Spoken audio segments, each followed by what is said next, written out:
Okay, hopefully my microphone sounds good. Can anyone, big boy, does my microphone sound good?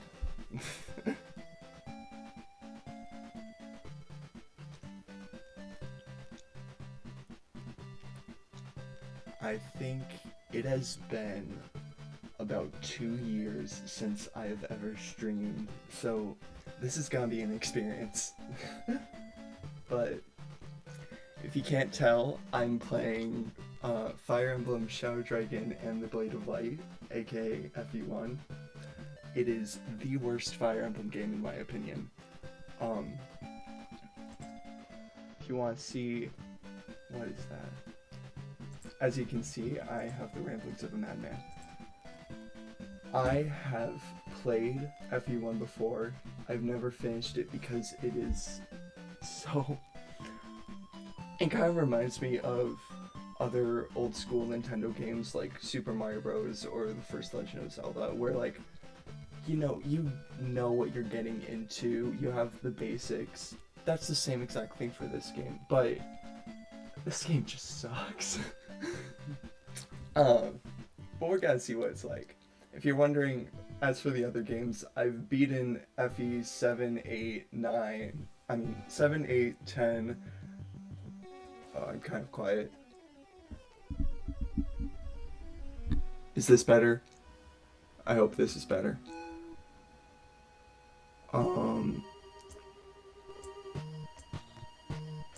I've beaten FE 7, 8, 10, 13, 14 Birthright and Revelation route, what we have so far for heroes, Warriors 1, Echoes, which, by the way, favorite FE game, best one out of all of them, Tokyo Mirage Sessions, which slaps, the 4 routes of 3 houses, and all of Engage.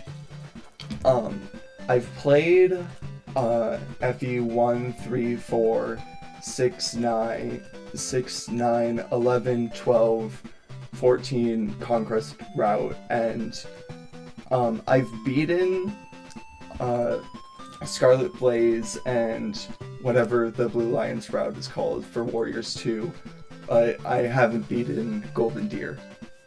And then as for the I haven't played Gaiden or Thracia 776, mainly just because why would I play Gaiden when I could just play Echoes, and I wanted to be Genealogy before I ever played Thracia, because those games kind of go hand in hand. As for today, for those of you wondering, basically what happened was a website put out a ranking of every Fire Emblem game, and I hate their ranking of every Fire Emblem game. The only one I can really agree with is putting FE1 at the bottom, but because their ranking sucks, I'm making my own ranking.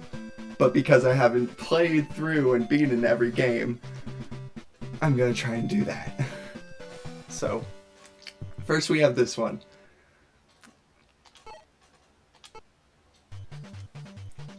And if you're wondering the story, there isn't really one. Prince Marth, Princess Sheeta has alighted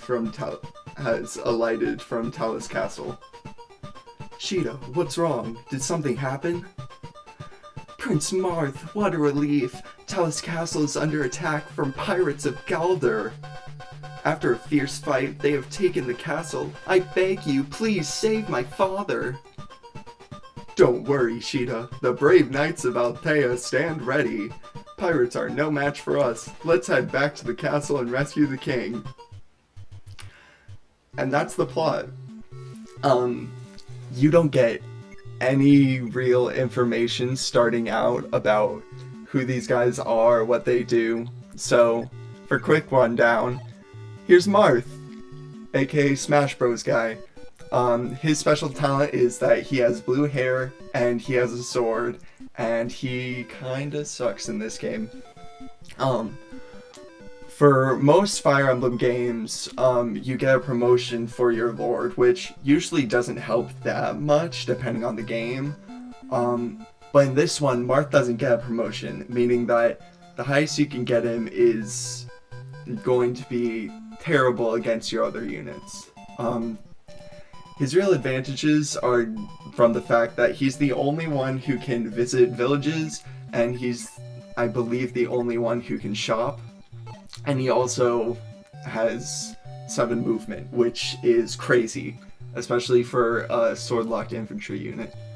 The other units you have are Sheeta, who is okay in this game. Pegasus Knights are usually broken in most Fire Emblem games, just because the fact is that flyer mobility is so good to have, and the only weakness really is archers, which don't usually matter in a lot of Fire Emblem games.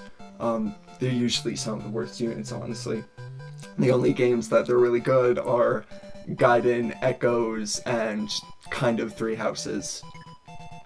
The rest of your units are the Knights of Altea, who work for Marth, which the story doesn't explain here, but he's the Prince of Altea. You're on this island nation, which is Sita's homeland, and you're trying to save it from bandits. Because what happened was Marth's homeland was taken by the evil sorcerer Garneth, which resulted in his father's murder and his sister's kidnapping. This story reminds me of, once again, old Nintendo game, Old Legend of Zelda. You get the guide, you figure out the story from there, but you're not really gonna get anything from just playing the regular game. So, personally though, one of the funniest things about this game for me is the art, because pixel art is just so awkward in this game. They certainly try sometimes, but then you just have art like this, and I don't... It's so funny to me. Anyways, though, these two right here are probably my favorite archetype. I'll actually start playing now, but this is Abel, Cain and Abel, and their whole thing is that they're called the Christmas Cavaliers because in a lot of Fire Emblem games you have the Christmas Cavalier archetype of usually a mainly red unit, like the design use a lot of red coloring, and a mainly green colored unit, and they have specific stat spreads, usually being the red one has a lot of strength while the green has a lot of speed, and Cavaliers because they're usually on horseback. Here comes the second part of this game which I really don't like, which is the fact that they don't simplify any of these menus. So if you ever want to figure out how much damage you'll actually do before you actually attack, you have to do all of the calculations from the strength, the defense, the weight of the weapon, the amount of attack the weapon has, the speed of your unit, determining whether you can double or not. And even then, for some games, it changes up a lot. There's just so much to keep track of. Which I think definitely puts this game down against other Fire Emblem games. Like, the fact is that simplifying UI menus can do so much for a game. Like, this game could easily keep looking like this, but if they're able to simplify a lot of the stuff for fighting, weapons, all of that, it could do so much for the game overall to make it a more enjoyable experience. But they don't, because this is the first Fire Emblem game and they were still figuring stuff out.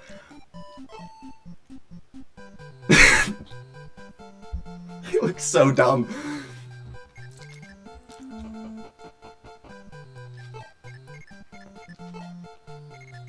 But as for the story itself, in terms of most Fire Emblem stories, it's, I'd say fairly generic Fire Emblem, which makes sense, it's the first game. because the basic plot of it is just go defeat the evil sorcerer, get your land back, defeat the dragon. And there are some plot elements in there that can make it more interesting. You love the art style for... You love this art style for games? I can see that. For me personally, I am not used to pixel art styles like this, so it's just so awkward for me. Anyways, though, going off of most Fire Emblem games, like, the plot is pretty generic, and that's okay. But, you know, you kind of watch it, and it's like, you're not getting too much. Martha as a protagonist doesn't do too much during this journey, which is why I feel like this game has been remaked the most, has been given remakes the most out of any Fire Emblem game, which is a very good thing, because the amount of work those remakes can do to provide more information for the overall story is great. Like, they remade this game for DS, that was a FE1, Shadow Dragon. They do a lot more to develop the story a little bit. Like, there's a prologue chapter where you get the information of Marth trying to escape his castle away from the bandits who are trying to kill him. You get more information about Sheeta and her relationship with Marth. And I just feel like there are a lot of... Are you kidding me, Gordon? There are a lot of moments in there that make the game a lot more impactful, in my opinion. Which the NES couldn't fully do. Like, you couldn't get the style of art that the DS could get back in the 80s. I mean, you probably could. It would just take so much work, and this game didn't have too much work.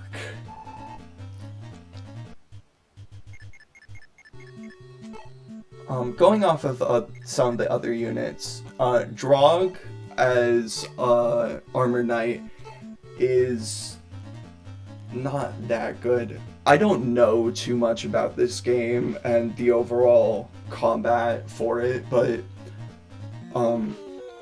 most of the time armored units aren't that good in Fire Emblem.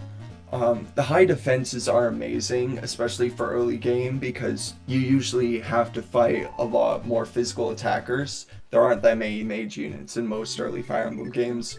But once you get to mid and late game, when they introduce a lot more mage units, you go from a pretty good unit who can usually keep up with most of your army to a mediocre unit who easily dies from magic attacks and can barely keep up because the movement for Armor Knights is just so low.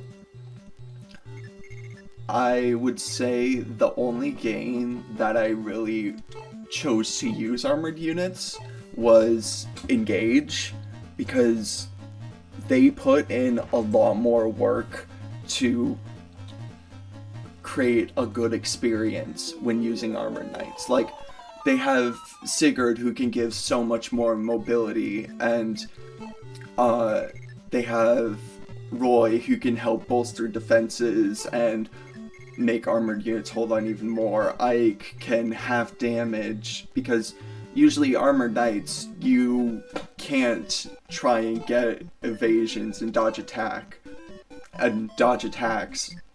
You instead have to focus on just keeping defenses up and hoping that you won't die from chip damage. But in games like these, where you need to rely on speed to start getting doubles, which I believe in this game it's either speed or skill that determines critical hits as well. Armor Knights aren't gonna get that. Armor Knights don't have speed.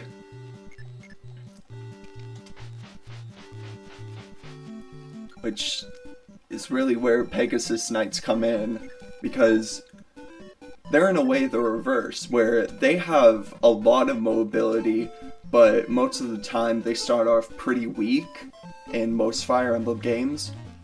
But the benefit from them comes from the fact that they're able to keep up with a lot of your other units.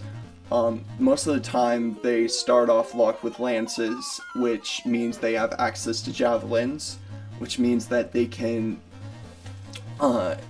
get double range and not have to worry about counterattacks from certain units. All they really have to worry about usually is archers, and archers aren't usually that good. And then on top of all of that, Pegasus Knights usually have high resistance and more low defense. So, in a way, when it gets to that mid to late game where you usually see maybe half and half physical and magic attackers, or even in some cases a bunch of magic attackers, you're gonna want Pegasus Knights a lot more than you're gonna want Armor Knights. So Sheeta overall is a pretty good unit, who, once I make it to Shadow Dragon, which hopefully I do, but that's still 10 games away, they give her the Wing Spear, which is one of the most overpowered weapons in the series. It has high might, not too much weight, meaning that it's pretty easy to usually not have to worry about getting doubled, or sometimes you can even double with it. And then on top of that, it has effectiveness against cavalry and armored units. And effectiveness does triple damage. So in a game like this, which is very heavy, usually in a lot of armored units that you have to fight, and cavalry units, the biggest one being Camus, who we'll meet eventually, I'm pretty sure late game.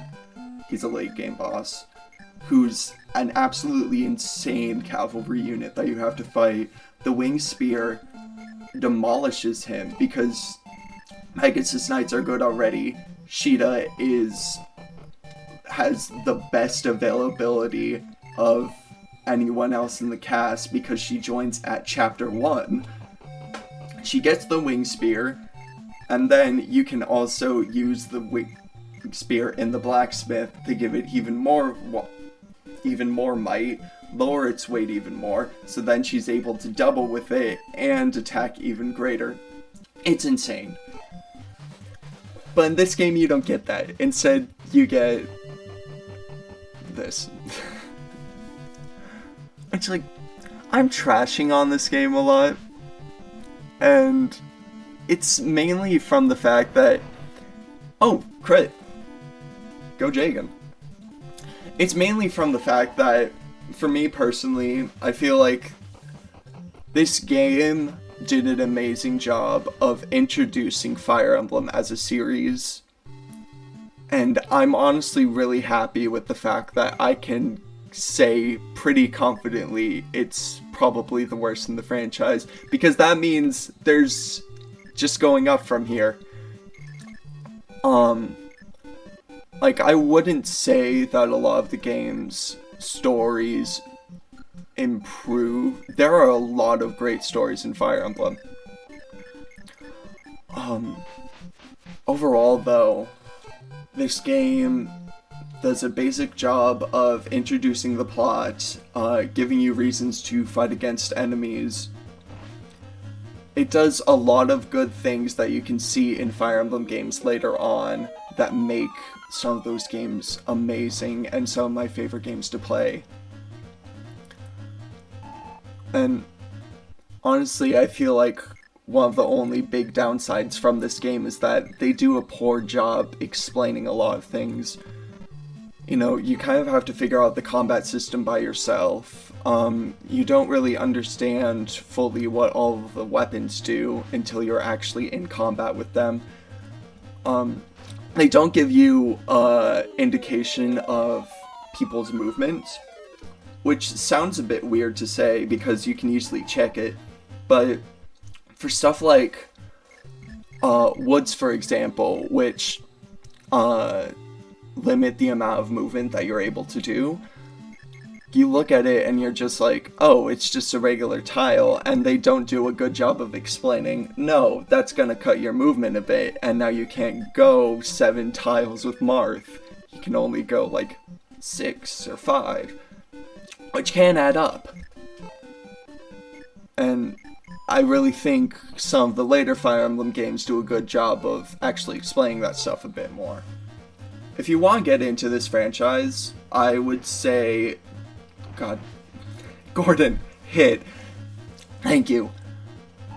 I would say start with either FE7, which was the first game to come to America, or Path of Radiance.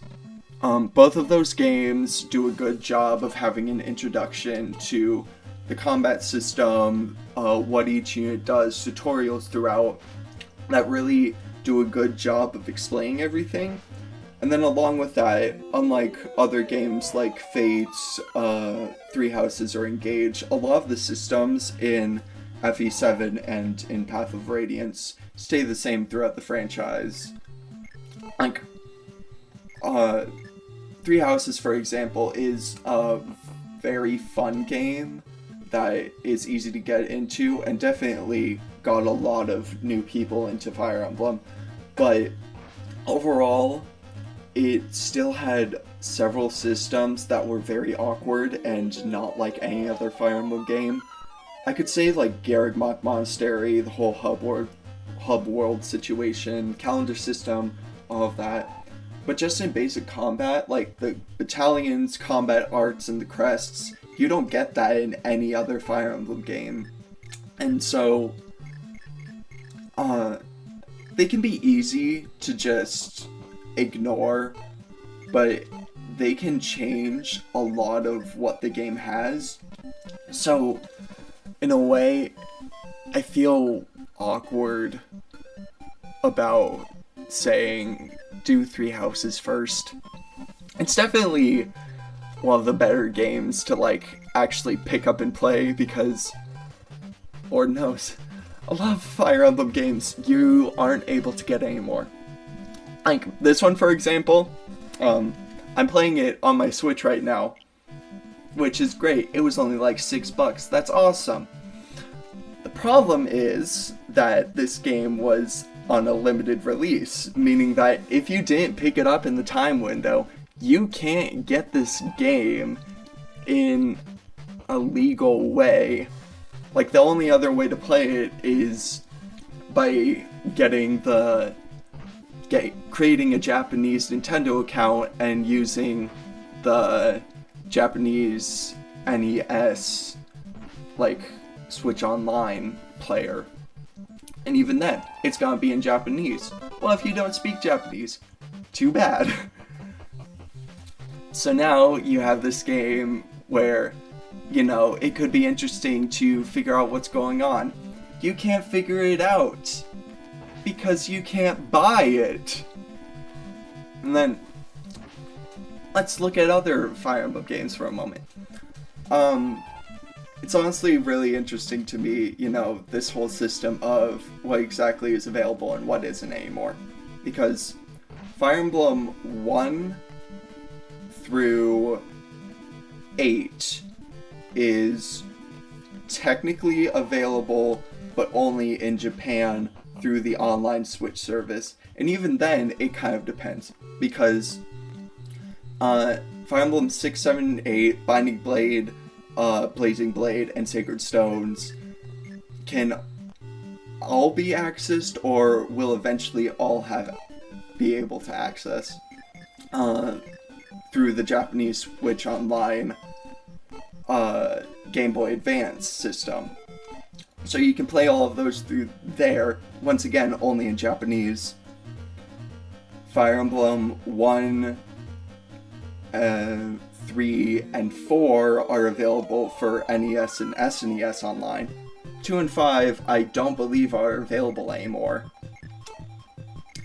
As for the other ones, you want to get Fire Emblem 9 Path of Radiance, you're gonna have to spend like $300 on eBay to get the GameCube copy. Radiant Dawn is a bit less, but it's the same situation. Shadow Dragon you could get through the Wii U, but now that eShop has been discontinued, so you can't get that game anymore. And you once again either have to pay an obscene price or do it another way. FE12 was only in Japan, so once again for that game, if you want to play it, you either have to get a Japanese DS and play the Japanese version, or once again do, you know, a little sneaky thing. And then Awakening and Fates and Echoes, all 3DS. Once again, eShop's closed. You can't get those anymore. Unless you just want to pay, once again, an obscene amount of money. It's insane! Speaking of Fates, by the way, that's not even counting the fact that you have Revelation, which, in of itself, I would say isn't the best route of all time.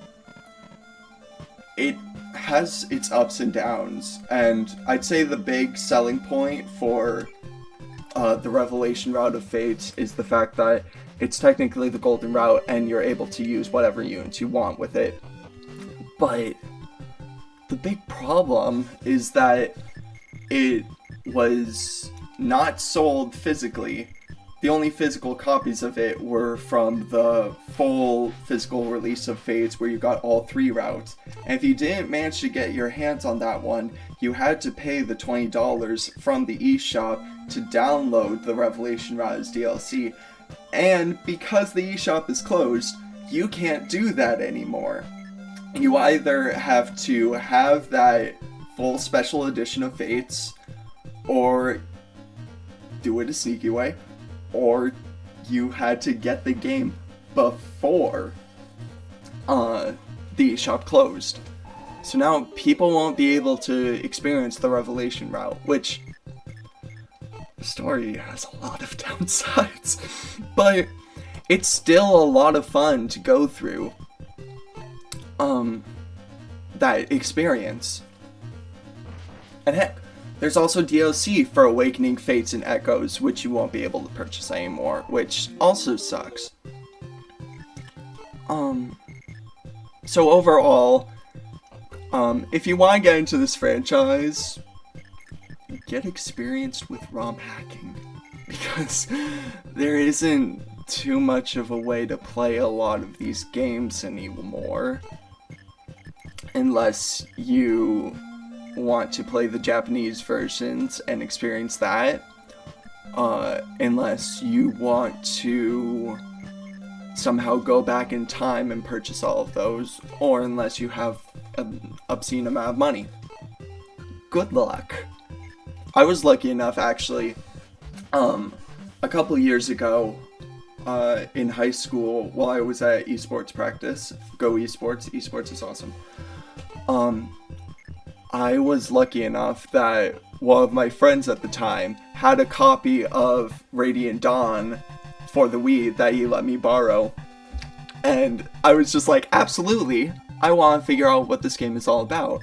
So he let me borrow it, I played through it for a bit, got through it, it was great, and I handed it back to him, and he was nice enough that he was just like, oh, well, I'm actually moving away, and I didn't really play that game that much, so you can just have it. So now I have Radiant Dawn, which, if you saw at the beginning, my list of games, I have beaten that one, and it's so good. Like, it takes a lot of the elements that I feel make other Fire Emblem games great, and it does all of those.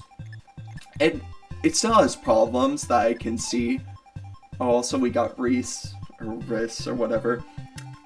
Special thing about him is that he is bald. Anyways, I played through Radiant Dawn. Such a good game. It still has problems, mainly because of English translation issues, but overall the experience of gutting through that game was one that I'll never forget. And I really liked it. Like, the cast, especially, it had some problems, I would say. Mainly from the fact that you didn't really get regular support conversations in Radiant Dawn. However, because the game is a sequel to Path of Radiance, you still get a lot of the characters that you know, which does leave most of the new casts in the dust, which is a big issue. Like, the game isn't perfect, but I feel like a lot of the systems overall, it's a lot of fun to play, and I had a great time. Cheetah, you had one job. She'll be fine. It'll be fine. Yeah.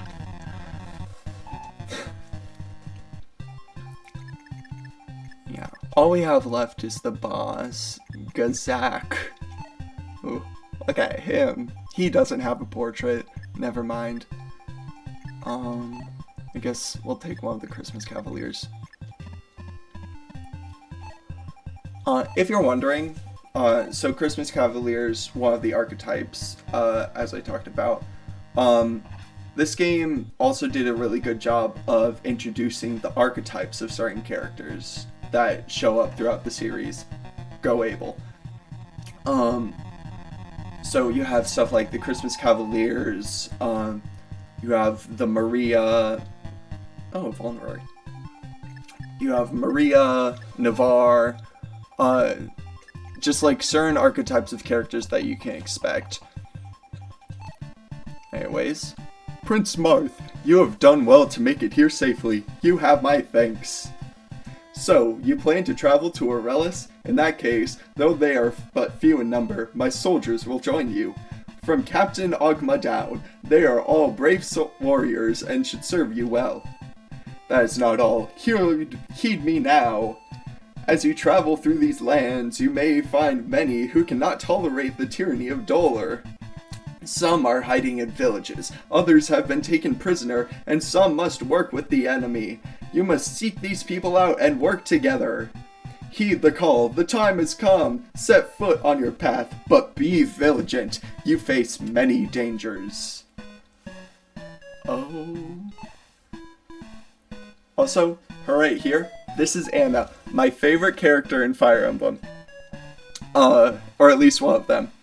She appears in almost every game and has a role from absolutely nothing to a full playable character.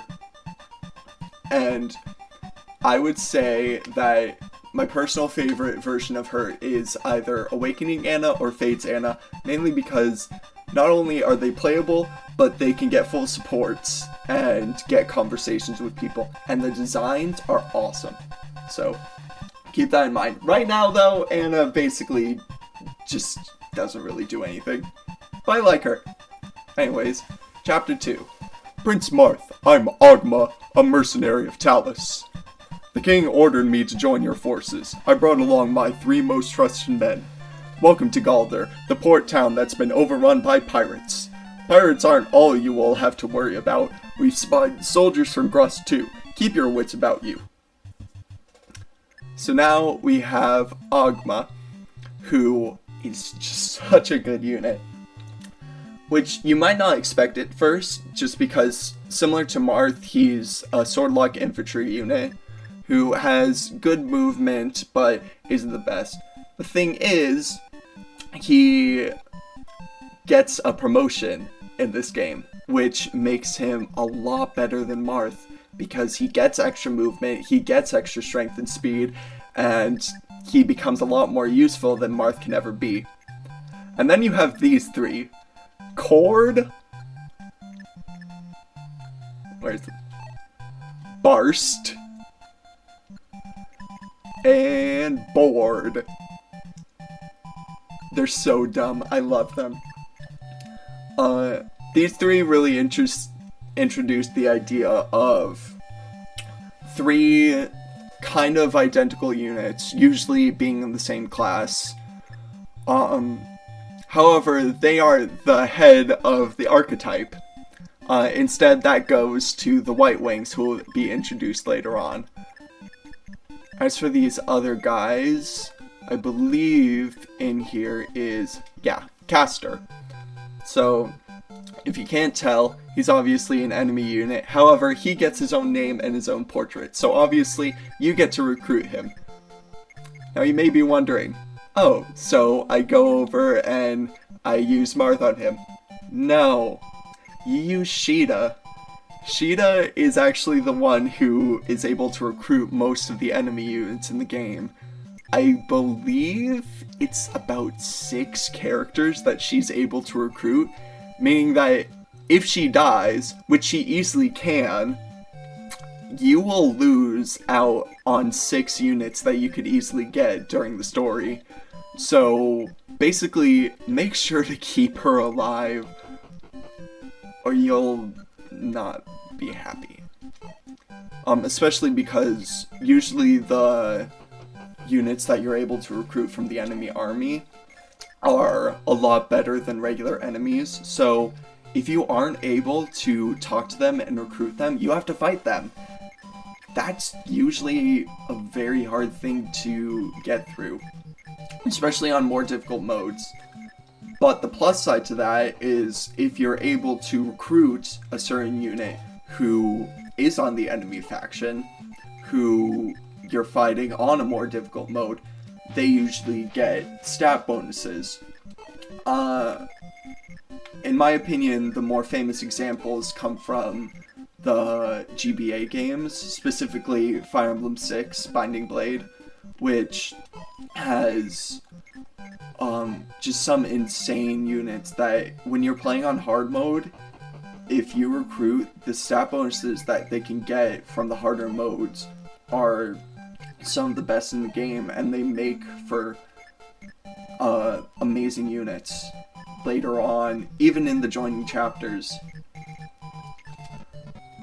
As for this game, I don't believe that there's a harder difficulty mode, meaning that all you're gonna get is the regular unit. And since this game doesn't really have any support conversations, most of the lines you can get from people are probably like 2 lines max, unless you're Marth or Sheeta. You don't really get much of an introduction to a lot of these characters. So instead, a lot of the bonds that you form with the characters just come from using them.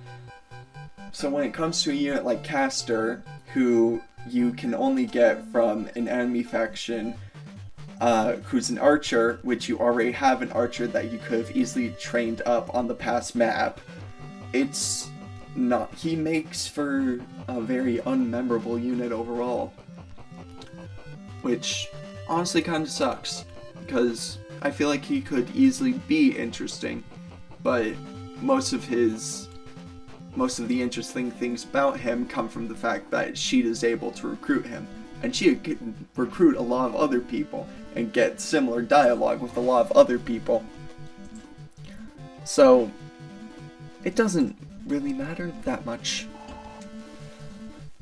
which I feel like could either be a positive or negative overall for the franchise. They could have easily taken this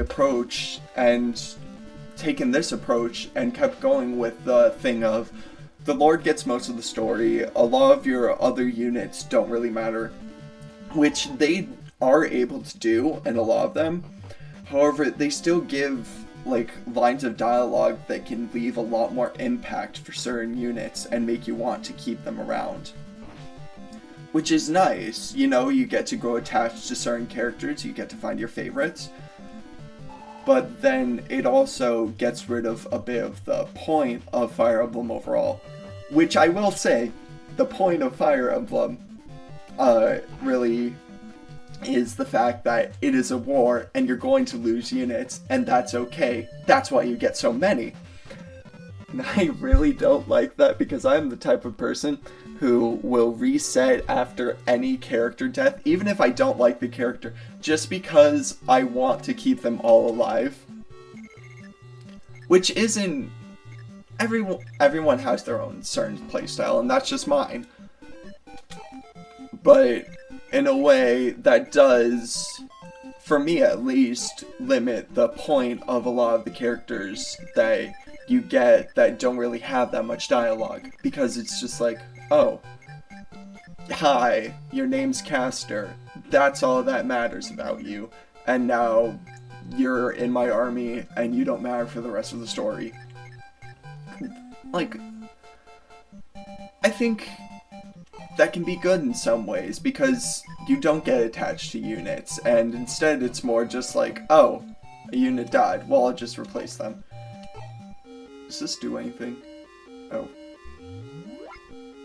Like, what was that? I'm happy that's not in other Fire Emblem games. I just heal for no reason. In a way, they could have... Do I have any vulnerabilities? Ogma might die. That's not good. It does make me happy, though, that we have stuff like Fire Emblem Heroes. Which, you know, gotcha... Gordon! Whatever. Gotcha games, like, that's a whole other story. I love them. But it gives some of these units that didn't really get any type of dialogue in their game, it gives them so much more character that you get to explore in short conversations. I'd say for specifically Marth's games, one of the units that I wasn't really fond of at first was Sheeta. I've always been a fan of the Pegasus Knight class, but she wasn't like a huge deal to me. There are a lot more interesting characters in the game that got a lot more screen time. But Fire Emblem Heroes and Fire Emblem Warriors, since she was in the first one, were able to give her a lot more character and a lot more stuff to do in a way that made for an interesting character that I want to see more from, which this game wasn't able to accomplish because she got her dialogue and now she's basically gone from the story.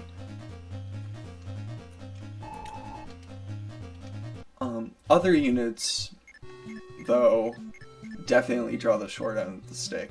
There are some units, though. Riz is definitely the funniest one to me. He basically became a fan favorite unit from this game because everyone kept making jokes about the fact that he's actually super duper strong, even though all he can do is heal in this game. But some of the stuff that he actually got was a bit crazy. Like, one of the best banners of any year for Fire Emblem Heroes is definitely the Fallen Heroes banner. You can get a lot of interesting scenarios, and even if there's units that you don't want, they still have, you know, interesting reasons of why they might be a fallen unit. Reese actually has art of him being a fallen unit because of the card game Fire Emblem Cypher, which sadly is discontinued mainly because of Heroes, which does suck. But he actually became a fallen unit. Let me see if I can find the art of him.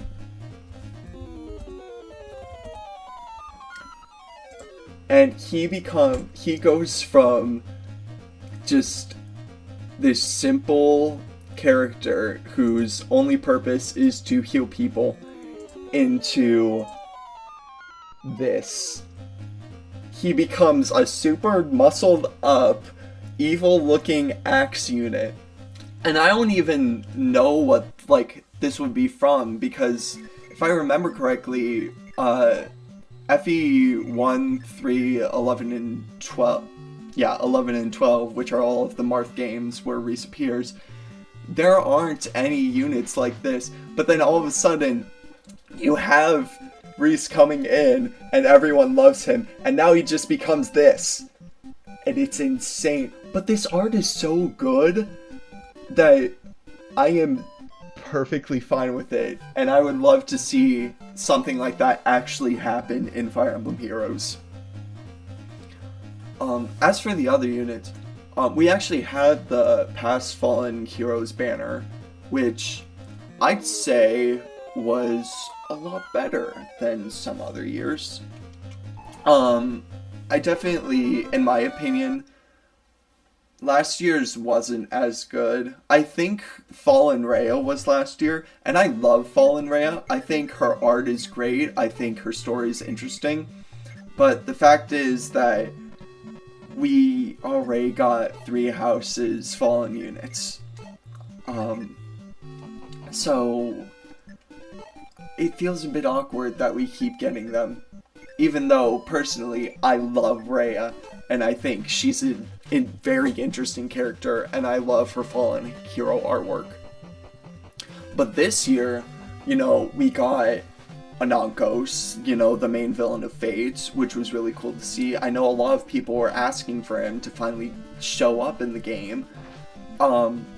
We got Byleth, which, yes, another 3 houses Fallen unit, but I think it was really interesting what they did with her, which was that she was basically possessed by Sothis, and that's a really neat idea that I honestly wish was implemented a lot more in 3 Hopes, because that was a really interesting cutscene that happened with her, but then nothing occurred after that. It just felt weird, and I feel like Heroes did a good job of doing what it does best. It gives more character to these characters that didn't get a spotlight in their games. Who else? Fallen Maria was such a cool addition. Also very broken, but like the idea of her makes sense. It goes with the story. It goes with the overall Fallen Hero idea. I really didn't expect it to happen, though. Honestly, if anyone was going to be a Fallen unit from the Arcanea games, I was gonna expect, like, Camus before Maria showed up. Even though Maria obviously gets possessed in FE3 and FE12, and, it's all canon. I don't know, I just feel like usually Fallen Hero banners, they do a good job of giving you these units that you want to see in these new scenarios, and usually those scenarios aren't fully canon to the games. Like, you get canon ones, but then you get non-canon ones. But then that banner led with Risen King Chrom, and I was so happy about that. I'm pulling up the art again. Risen King Chrom, just like Fallen Reese, was exclusive to Cypher, and the idea was that during Awakening, Chrom was murdered and came back as a Risen to lead the army that Grima was creating. And, that's a very interesting idea, and that's really cool, and I love to see it. But the art for it was amazing. And honestly, part of me wishes that they kept this artwork for Fire Emblem Heroes because of how good it is. I understand why they changed it a bit, They needed, like, the art style change and the outfit change that they did for Risen King Chrom overall wasn't terrible. I do prefer this version a lot more. Like, this is the version we got in Faye itself, and that's awesome. That looks great. But, oh my god, this one, it does an amazing job of giving you white, which is usually associated with a lot more hero characters, and doing that in a villainous way. That sounds kind of weird to say. Basically, what I'm trying to say is uh, they took elements from the overall character of Crom that were in his original design, and they changed stuff up to keep his overall color scheme that he usually has and create this new outfit that goes with his new role as the Risen King. Then in Fae, they give him a bunch of black and red, which I will once again say, it's different. I prefer the original, but I understand it. Like, you know, the black and red goes a lot more with the overall colors of a lot of other villainous characters, and the actual art itself is still amazing. Like, I know I'm probably sounding really negative with my thoughts on Risen King Crom, but he's so cool, and I've been waiting for him to appear in the game for so long, and I'm very happy that he was added. It took a while, but they did it. There are some, like, surprising things for certain characters in Fae, though. Or at least how long some of them took to get specific alts. I think the biggest one for me is Marth, because for being the face of the franchise, the main character, whatever you want to call him, he's the first protagonist, he's been in the most games, he appears all the time. You know, obviously Smash, he was the first Fire Emblem character in Smash. I guess technically also Roy, but you know, Marth was always supposed to be in it, Roy wasn't. But like, you'd expect that they introduced something called legendary alts, where most of the time main characters or super important characters to the story get super powerful versions and get new art to go along with that.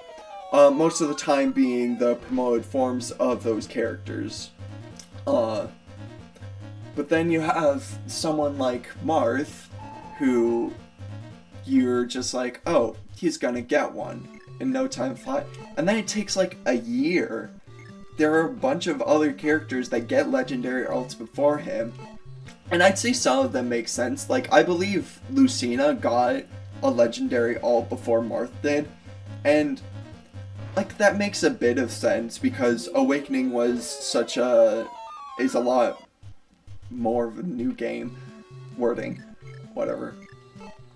It's, like, more people know it, more people know Lucina. You know, there's that stuff about fan service, which sucks, but it's how it is. Sadly. But you'd expect Marth to actually get something. Like, he finally does. And even then, it's, like, just okay. The overall art is still great, but he's definitely been power crept, which makes sense. Like, every single year, you're gonna see power creep in that game. So...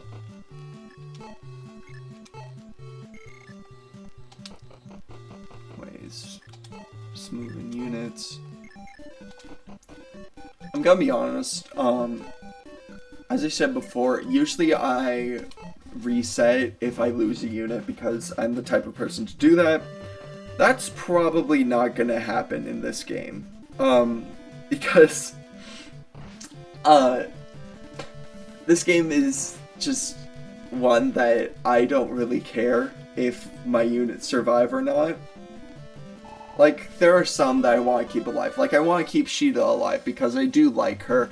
And along with that, she'll be able to get me a bunch of other units later on. But then, like, if Jagan dies, I really don't care. Resetting is not cheating. No. What? You know, someone actually... I did talk to someone recently about resetting in Fire Emblem and their thoughts on it.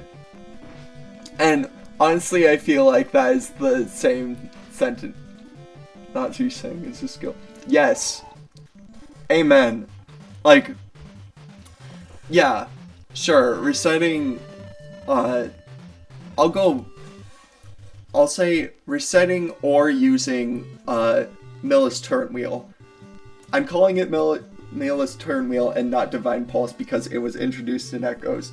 But the basic idea is resetting the game to start the chapter over, or going back with Millis turn wheel to a certain turn so that your units stay alive. I don't think that it's really cheating, especially on harder difficulties. Especially Three Houses Maddening mode. I would say that is one of my biggest accomplishments, is that I beat that mode, because I beat that mode and all of my units stayed alive.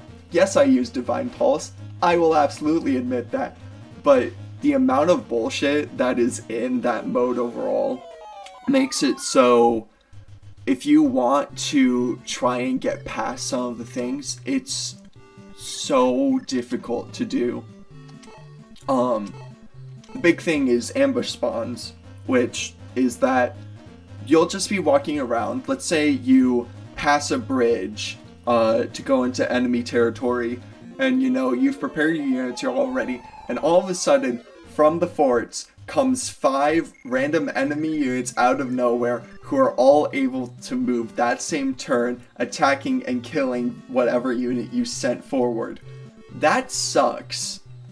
I have experienced that a lot in these games, and from that, for me personally, I have found I am okay with resetting, and I will do that if I want to. But for someone else, yeah, absolutely. I can see the reasons why people are just like, oh, it's cheating, because that's their playstyle, and I have mine. And my playstyle is, I want my units to stay alive, and I want to know what exactly I can expect from each chapter going forward. So,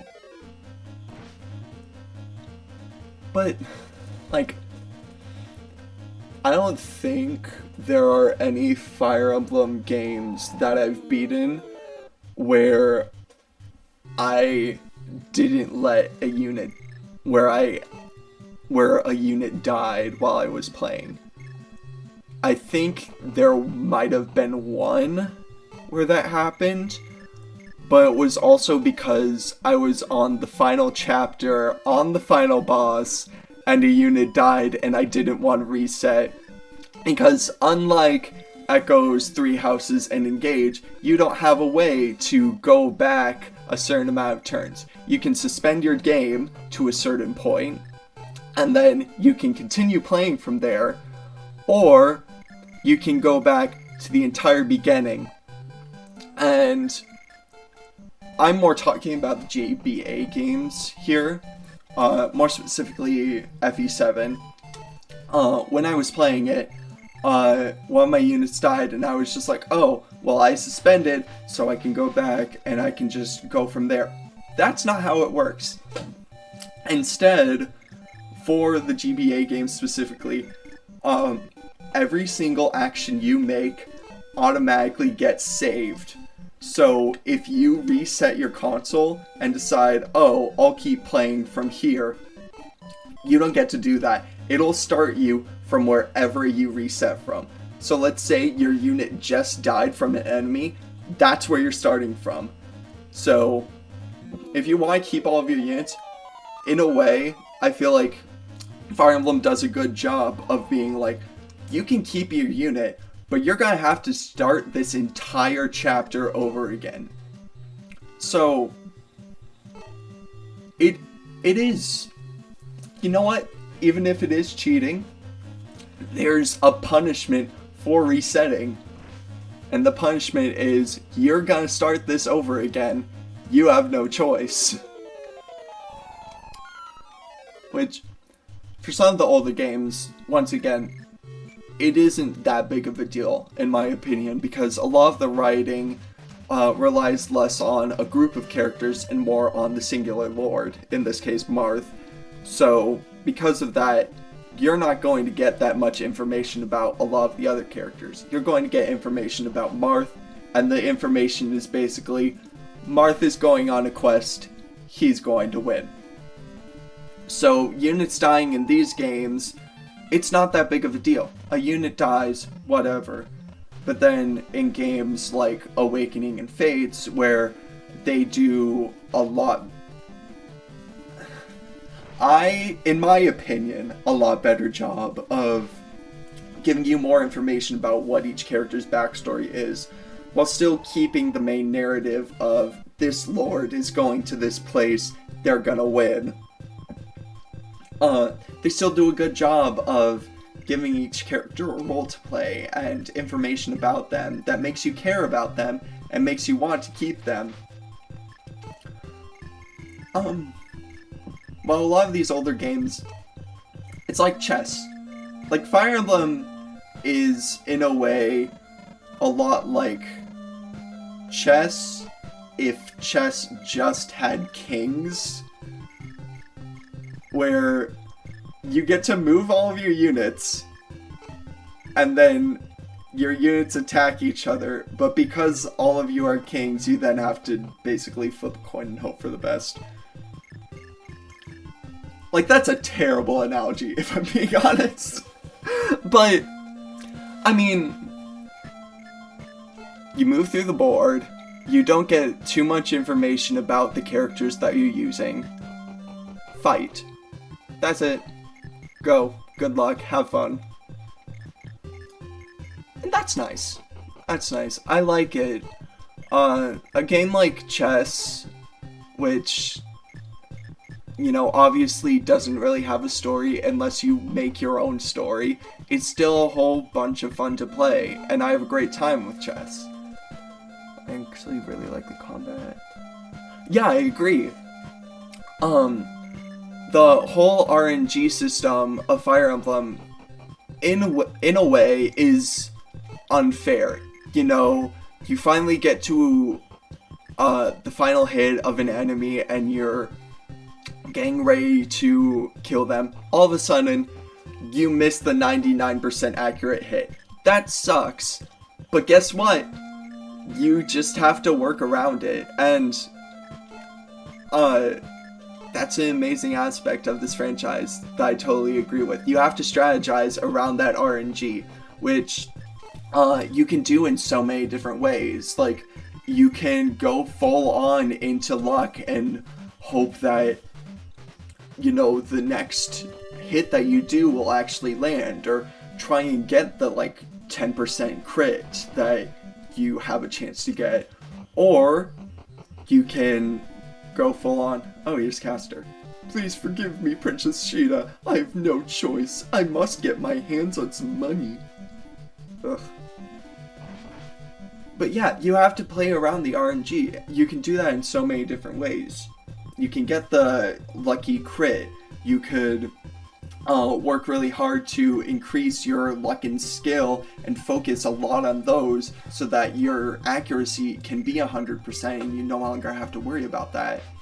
There are so many moments that do such an interesting job. Anyways. You are Caster of Talus. Why are you fighting us?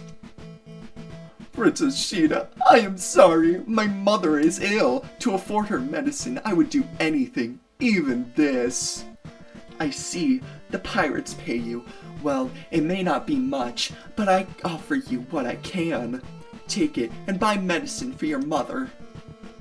You would aid a traitor like me? You are so kind. Oh, Princess Sheeta, forgive me. From now on, I will dedicate my life to you. And there you go. There's the first enemy recruit. He got his lines of dialogue. You'll never see him again in the story. That's all he gets. And I think it does a good job of explaining the characters' motivations and what they want and why they're doing what they're doing. But it's still really funny because that's the only information you get. And in fact, because if I remember correctly, that's basically his only motivation throughout all of the games until supports finally come around for Arcanea in Shadow Dragon FE10. He stays like that for at least 20 years. So that's all the information you ever really get about Castor that entire time. Which makes a lot of the games later on, where you actually get support conversations, a lot more interesting for units like him. Where you go from this character that gets their lines of dialogue and you understand the basic motivation that they have, which works, but then you get to expand on that and you get to see more about them. Definitely one of the bigger ones for me. We will see her later on, because I will absolutely use her in Sacred Stones, is La Rochelle, who joins up. You get to see her, like, from time to time, and she actually does play a bit of a role in the story, but overall, all we really see from her is, "It is I, La Rochelle, and I'm gonna defeat all of the monsters." And then all of a sudden, you get into her support conversations and you get to learn a lot more about her backstory and why she does what she does, which creates so much more of a character and can add a huge fan base to certain characters. Of course, then you have other characters who honestly suck. Like, personally, there are a few characters that I would look at and I would be completely okay with getting the Shadow Dragon treatment of, here's your few lines of dialogue, you're never appearing again, you don't have any support conversations. The big one for me would be Makalov, who appears in Path of Radiance and Radiant Dawn, whose entire thing is that he is a drunk gambler, except sometimes, in my opinion, that can be fun. It can make for a funny character. But he just sucks. He's so annoying. And he tells people that he's going to change and he'll be better. And he just never does. You finally think, during the end of Path of Radiance, maybe he'll change. And then Radiant Dawn comes around, and they get rid of regular support conversations in that game, and you find out Makalov didn't change. So what are you supposed to do now? His character is basically the same as it was at the beginning of Path of Radiance. He's still dumb, annoying, and just rude to everyone else. But then it also, in a way, hurts a few characters around him. The biggest being Astrid, who, during Radiant Dawn actually falls in love with him and decides to start a relationship with him. Which, okay, that's cool. We get to see the passage of time, get to see that these two characters who helped to fight together in the war are now together. The problem is, Makalov doesn't care about Astrid, and Astrid won't listen to reason, so then you have this relationship involving a dude that sucks and this girl that isn't realizing that the dude sucks. And then on top of all of that, you also have his sister throughout the game who's telling people, hey, Makalov is bad and he's rude and I'm gonna try and help him, but he probably won't listen to reason, and still no one really listens to her. It just makes for a very awkward character. But then, the weird thing is, there are other characters in that game that can get a similar sentiment. The big one for me being Oliver, who stays the exact same, basically, in Path of Radiance and Radiant Dawn. However, his character traits make him a lot more likable, mainly because instead of being a character like Makalov, where everyone tries to make him better and tries to fix him even though he will never be fully fixed. You have a character like Oliver, who everyone is annoyed about, and the writers are on the joke of Oliver sucks, and he's this terrible person. And I kind of love that. I feel like there's a very, very big difference between a unit that is mean for the sake of being mean, but everyone tries to help them, and a character that is mean for the sake of being mean, and everyone hates them. And like, Makalov could have gotten a development to make him more interesting, but they didn't do that. And obviously, the only way they can really do that now is Castor, you suck as much as Gordon. The only way they can really do that now is either by adding Makalov in Heroes, which I don't want, or by doing something really good with him during the possible Path of Radiance remake, which I could easily see happening. You know, the fact is that they have a lot of support conversations already in that game with several units that can do a really interesting job of developing characters, and the current writers can use that as a basis to develop these characters even more and give more information. And for a character like Makalov, I feel like they could do a good job of actually developing him and giving him a proper ending.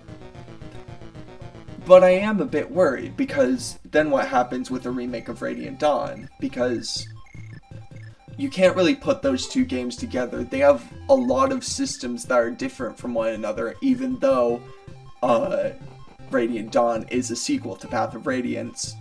So you would have to make a lot of changes that I couldn't see happening in one package. You would have to separate them out. And then comes the big question, do you change Makalov and any other characters you develop more in the supports to how they are in that remake, or do you keep how they were in Radiant Dawn and just work with that? And then that also brings in other questions. Do you bring in support conversations again into Radiant Dawn? Because how that game is structured, they aren't there, and in my opinion, that sucks. I would love to see a remake of Radiant Dawn that, you know, brings back all the characters. We get to see their lives now. And we actually get to have support conversations, either like support conversations with units that already had supports in Path of Radiance, new support conversations. Oh, go Sheeta! New support conversations. Just stuff like that. Not only for the characters that are just in the base game or like who are returning from Path of Radiance, but the characters who are introduced in Radiant Dawn, because they don't get support conversations, you don't care about them as much. And that's terrible to say, but I mean, take a unit like Ike. Ike's a bad example. He's the main character. Ike and Micaiah are very different, and the writing does not do any favors.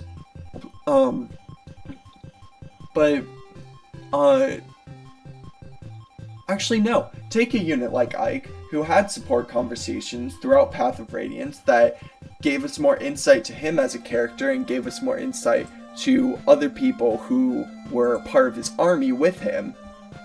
And now, take a look at Ike in Radiant Dawn, who becomes, in my opinion, a lot more of a one-note character. He's, most of the time, a stoic, strong swordsman who everyone fawns over. And, like, you still have the development from Path of Radiance, but you don't really get anything with him in Radiant Dawn, which, in my opinion, makes you care about him a little less in Radiant Dawn. You don't get to see a lot of his thoughts besides the main story. You don't get to see him interact with a lot of these characters. In my opinion, I'm gonna wrap this up real quick so that we can move on to the next chapter. I would have loved to see support in Radiant Dawn between Ike and Alencia. Alencia is my favorite Fire Emblem protagonist, favorite Fire Emblem lord. I don't know for sure if she had supports with Ike in Path of Radiance, but they were separated for 3 years and Radiant Dawn starts, and now Ike is off working as the leader of the mercenaries, and Alencia is governing over her entire country as the queen now. And it would have been really interesting to see their dynamic and how it has changed in those 3 years. So I really hope that support conversations come back in a possible Radiant Dawn remake. Anyways, Chapter 2. Thank you for taking care of those ruffians, Prince Marth. Thanks to you, peace has returned to Galder. In order to reach Aurelis, you must cross the Ghoul's Teeth. It is a dangerous road. You will find fearsome bandits called the Soothsayers there. They prey on travelers and raid nearby villages. I have heard tell of a skilled swordsman called Navarre in their employ. Navarre? Amazing unit. Whatever you do, do not let your guard down. I will pray for your safety. So, Navarre, his archetype is the, I believe it's the Myrmidon, who, their basic thing is that they have decent attack, but they have great speed, and they can usually get a lot of critical hits. So, yeah, their overall attacks might not be the greatest, but you can mostly rely on them to get the double, which increases their damage so much, and then the chances of getting a critical hit are good enough that you can easily just get rid of the fact that their attack is just decent. Their attack is amazing. You get the luck. Boom. Everyone's dead. Anyways, Chapter 3, The Ghoul's Teeth. Hey Lena, things are looking bad. We had better beat it. Sounds like the Knights of Valtea have arrived. This is our cue to get out of here. We're almost there, so come on. I am sorry, but I have lost my precious Menstaff. Until I find it, I cannot leave. Don't worry about me, Julian. You should flee while you can. I can use my warp staff to send you somewhere safe. I can't let you do that. If I leave you here, then why did I betray the bandits and rescue you?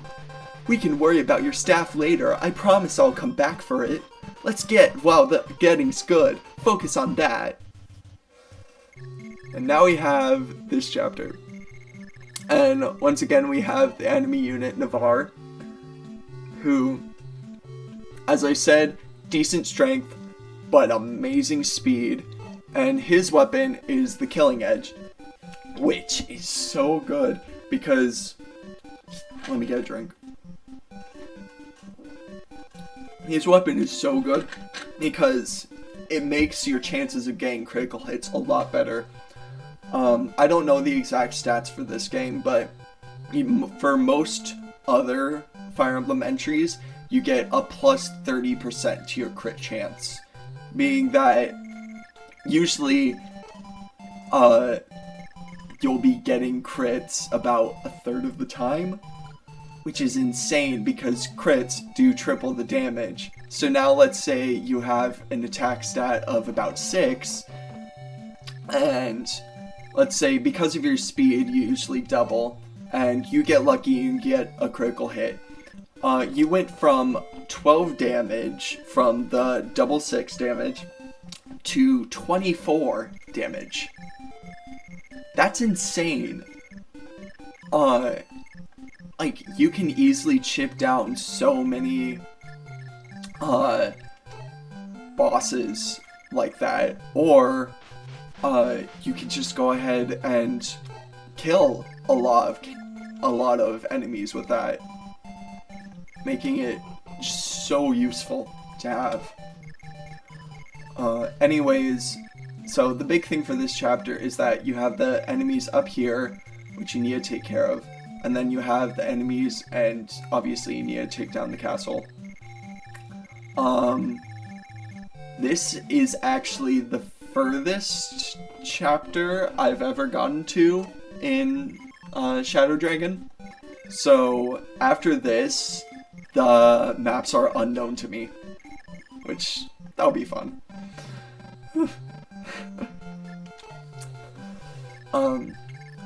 After this, I usually send a small squad over here to protect just in case any enemies come by. And also so that Marth can get up to this house, since he's the only one who can actually visit houses and villages. Meanwhile, everyone else protects up here to make sure Julian and Lena, get out. And then Sheena needs to come up here so that she can recruit Navarre. As for Julian and Lena, I guess I should have introduced the curate class with Reese, but their special thing is that they're able to use staffs, which have a lot of different properties, and their use in each game kind of depends. Reese has heal staff on him, meaning that he's able to heal a certain amount of HP of units. I believe right now it's just 10 because he's level 1. Lena, meanwhile, has a warp staff, which in a lot of games is one of the most broken weapons that you can have, because you can skip entire maps using certain warp staff strats. Mainly because usually the warp staff, how it works is that the range is 1 to your magic stat divided by 2. And because, especially for the GBA games, your magic is usually capped at 30, the range for a warp staff is 1 to 15. And then once you get a dancer, you can refresh your turn, you warp another person, and usually you get more than one warp staff throughout the game. So you can potentially warp 15 tiles, your boss killer and your warping unit.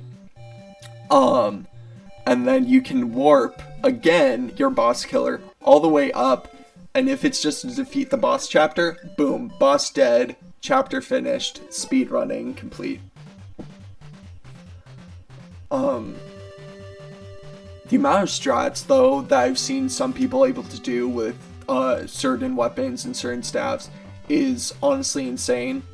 I'd say 2 of my favorites. Obviously, the warp strat is really awesome to see, because obviously you need to make sure that you have all of the warp staffs that you can get, and after that it becomes really simple. You just warp your dancer, you warp your lord, all of that stuff. But then you have one of my other favorite strategies, which just came recently from Fire Emblem Engage, which is Byleth's Goddess Dance. Which basically gives you the dancing ability of Genealogy of the Holy War, aka FE4, where you get to have up to 4 units refresh and have another action, which just has some insane potential, especially with a lot of other units that you're able to get. For example, the DLC Emblem Veronica is able to contract units, basically making them have another turn, however they're unable to move. But let's say you go ahead and you use the Goddess Dance using the Emblem Byleth. You refresh your dancer, 2 other units of your choice, along with whoever's using Emblem Veronica. Then you can use your dancer to move again and refresh someone and dance someone so that they can keep on moving. And you have Emblem Veronica who can contract someone so that they can refresh, and though they won't be able to move again, they can still attack an enemy with her, or they can use a lot of other stuff, like they can create veins with Corin, or they can heal with Micaiah, just stuff like that. I honestly think that's one of my favorite parts of Engage overall, is just the amount of stuff that you are able to do with a lot of the emblems in that game. It makes for some really interesting combinations, overall. In this game, though, you don't get that. You don't get those rings. You get the basic units, you get basic stuff. And I'm honestly gonna say, there are a whole bunch of things that you can do in this game that I have no idea about, because we're about to reach the limit of my knowledge in here. And either I'm gonna need to get a guide, or I'm gonna go in blind. Who would like to see me go blind? I'm gonna guess Big Boy. Big Boy, you wanna see me try and defeat this game blind? Not blindfolded, just... I don't have a guide. Yeah! Okay. No guide for me. This is gonna be interesting. I'm gonna say it right here, right now. I'm gonna have a lot of unit deaths now, because my knowledge of the game is completely gone, basically, after this point. I believe when this game first came out, what I mean this game, like Shadow Dragon the Blade of Light, I played it for a little while, aka I got to this chapter, realized that this type of style of game just doesn't really appeal to me, and I stopped there. And then I tried playing Shadow Dragon, and I finished the prologue, and then I got through the first 2 chapters. They were pretty easy. And then I ended up here, and I stopped here. So, I have, not only for just Shadow Dragon and the Blade of Light, FE1, but for every Arcanea game, which I guess for this means FE1, FE3 Book 1, and FE11, I have never gotten past Chapter 3. So let's see what happens. Yeah. Oh, and for those of you wondering, so when I say FE3 Book 1, after Fire Emblem Gaiden, which was also released on the NES, oh wait. Navarre, why is a swordsman of your worth fallen in with the thieves? What was that? I have no business with women or children. Leave now! Please, help us put a stop to this pointless fighting. Lend us your strength. If you will not, then I tell you, do your worst. I am ready. I have vowed never to turn a blade on a woman. If you would risk your life to convince me, I suppose I have no choice. I will join you. And that's Navarre.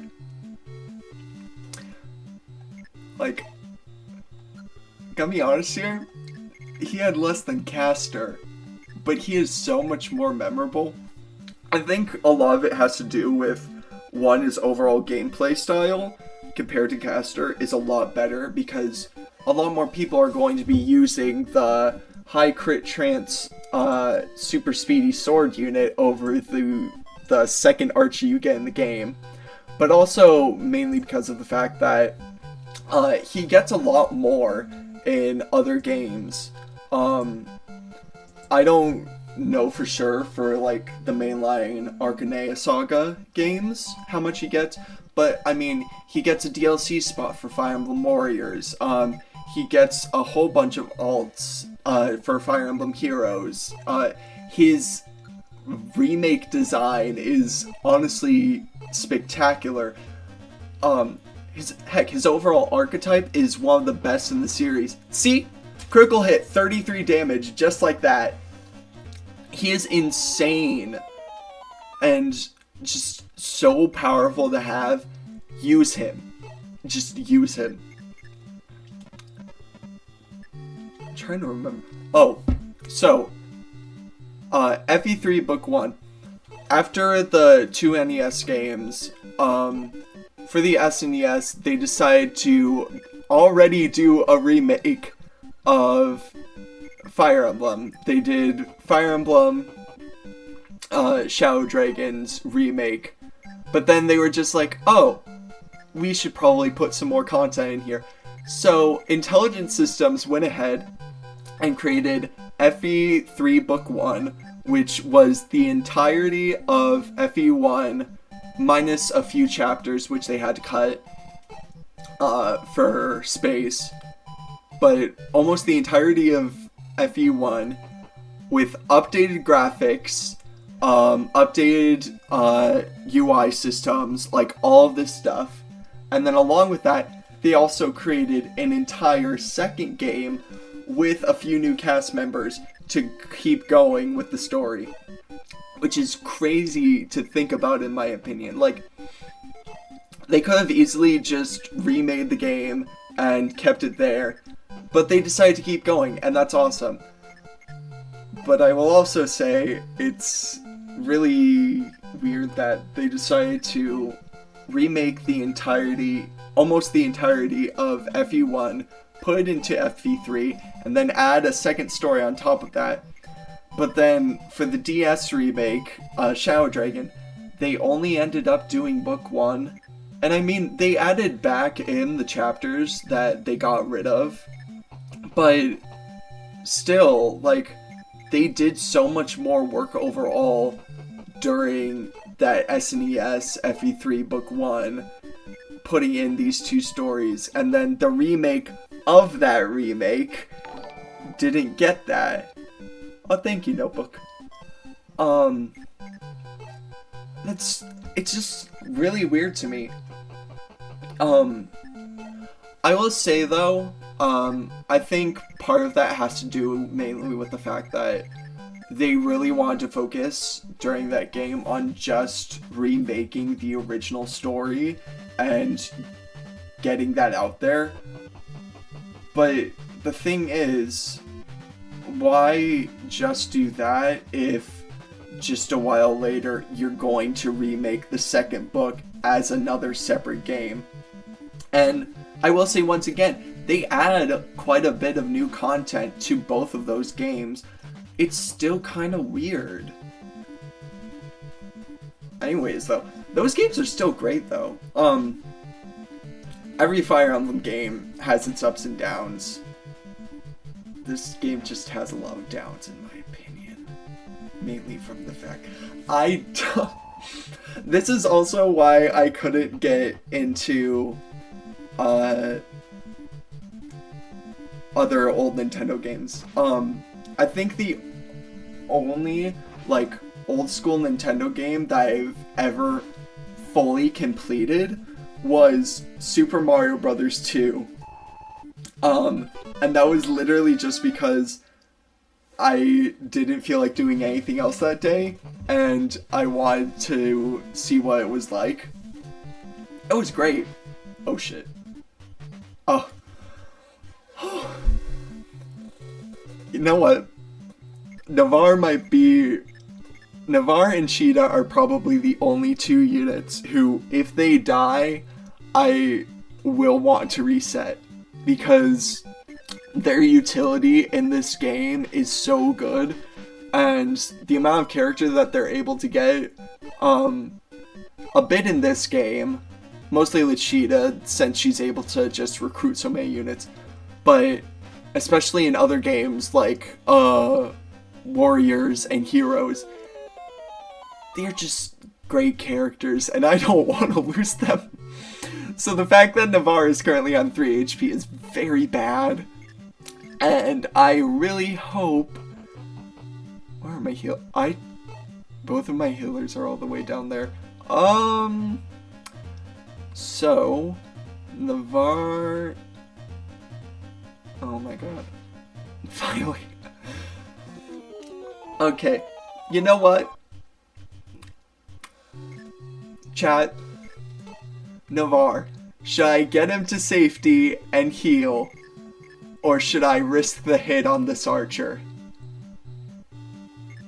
Because keep in mind, he is a very good unit. His first attack was a 33 damaged crit. However, he's currently at 3 HP. He's also my highest leveled unit. Okay. You know what? Sure, why not? I have nothing to lose. He'll probably hit. It'll be fine. Yeah! I love luck.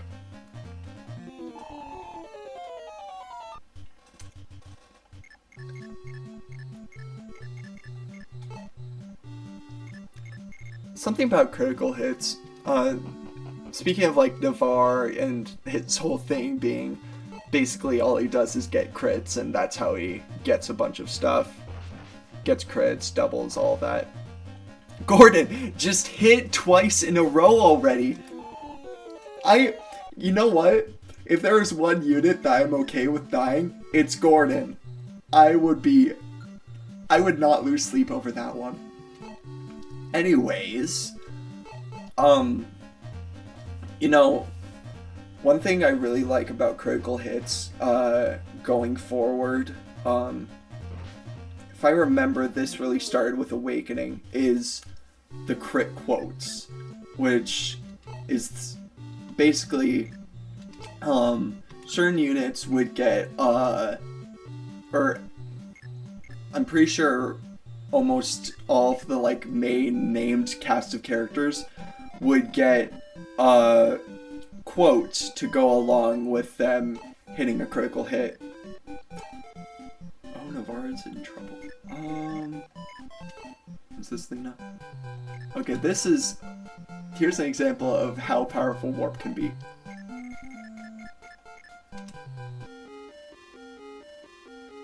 And now Race can heal up Navarre. Yay! But critical hit quotes overall, they added a lot.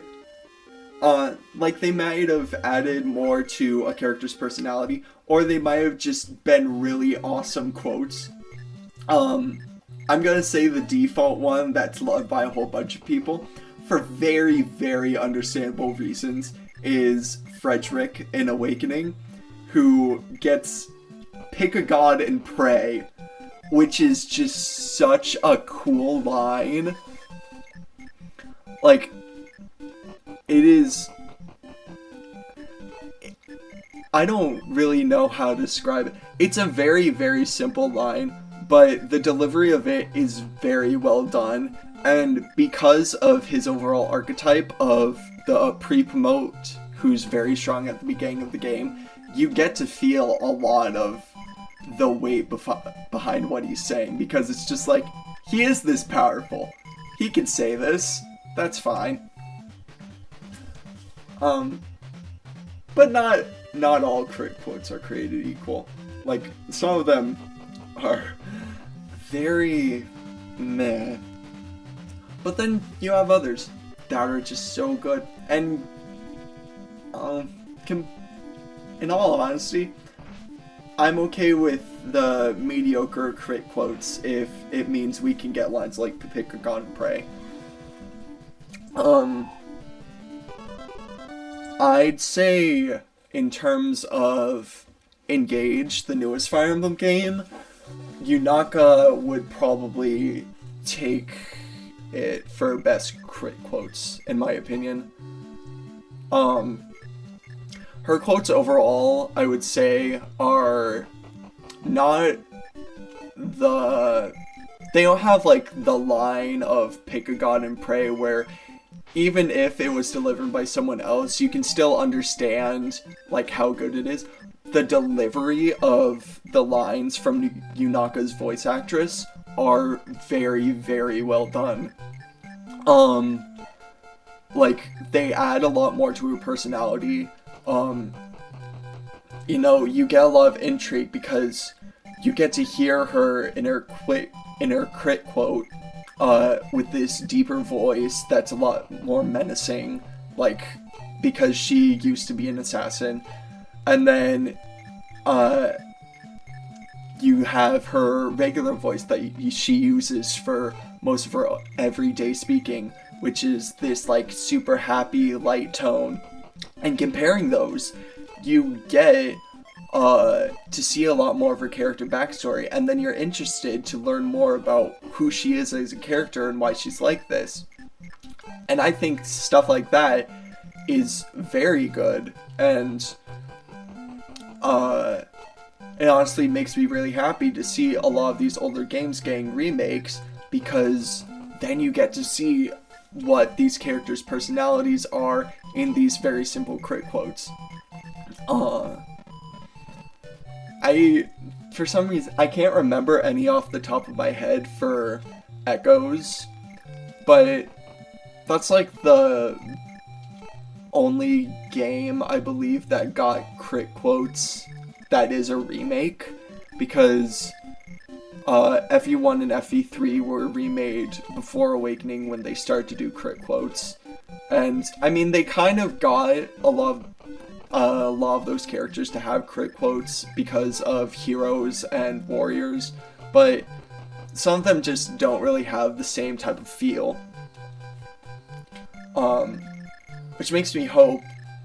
The current rumor that I've heard is FE4 Genealogy of the Holy War is getting a remake, which, first of all, I'm so excited if that is the case. I'm excited to fully play that game. I've gotten into it, I've played it, I've enjoyed what I've played from it. I just have put it down and then forgot about it.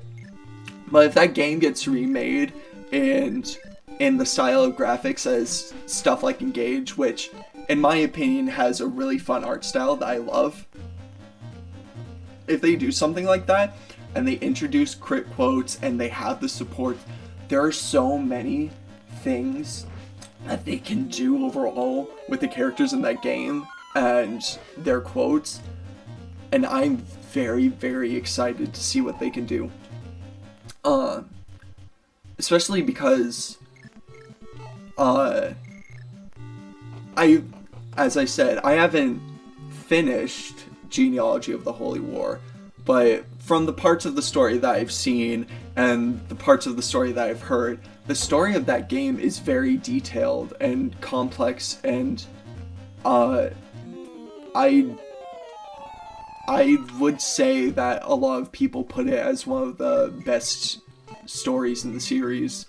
So taking a game like that and giving it the remake treatment, polishing a lot of the stuff up that needs it, which is what they did with Echoes, it's gonna be amazing. Because Echoes, once again, keep mentioning it, favorite game in the series. I think the one big downside about that game is that there are a lot of issues overall with the plot that I would say most people say is on the blame of they want to do a full faithful remake of a game from the late 80s, early 90s. And I can understand where a lot of that consensus comes from, but you know, part of me also looks at other games that get remakes, and their stories get a lot more detail, and they still keep the basis of what makes them great, but they're able to add a lot more. I wouldn't know this for sure, but I'm guessing that's most people's thoughts on something like Resident Evil 2 Remake or Resident Evil 4 Remake. I know 3 Remake, people had problems with. Someone would probably know a lot more about that series than me, though, because I just have seen clips of those games. But from what I've seen, I feel like the big thing is that the story issues that 2 and 4 might have had were fixed up, and in the process they made really amazing remakes that still stayed true to the overall story of the original. Echoes had parts of that. I think almost all of the story elements that Echoes added made for this enjoyable experience that stayed true to the original. But the narrative is not perfect. There are a lot of issues in there. But I can overlook that because a lot of other elements in that game, in my opinion, have a lot of polish and a lot of great features about them. Like, I'd say my big thing would be the promotion system of that game. So for most Fire Emblem games, I'd say almost all of them except... I'm just gonna say almost all of them. Almost all of them, after you reach level 10, you are able to use an item, either a specific item to go with a specific class line, or just like a Master Seal, to promote a unit to a new class. And that's how it was for most Fire Emblem games. And that was fun. That was great. It gave you a reason to promote to the next level. But you could also keep going, and you could keep grinding your units to level 20 to hopefully get more RNG and get a lot more stats. So in a way, it balanced out both the idea of random growths and fixed growths throughout the series, because you could automatically promote at level 10 and get the automatic base stats for a promoted unit of that specific class. So let's say, for example, you're a mage and you want to promote to a sorcerer, and the sorcerer's base magic level is 15, and at level 10, when you can first promote, you have 10 magic as a mage. You could promote right then and there and get the +5 magic, giving you 15 magic as that base sorcerer. Or you can keep going to level 20 and test your luck to see if you could get more magic than 15 or anything like that. For me, I usually wait until level 20 because I like to test my luck, and I feel like the system allows for that, because let's say you get to level 20 with that mage and you only got one more point of magic, you still get the +4 magic so that you can get to the base of 15. But let's say you somehow get magic every level, giving you +10 magic, so you have 20 magic. You get to keep that 20 magic when you promote. I think that's awesome. Echoes did something really unexpected in my opinion, which is that the overall system for promoting, you don't have to be at level 10. It depends on the class instead.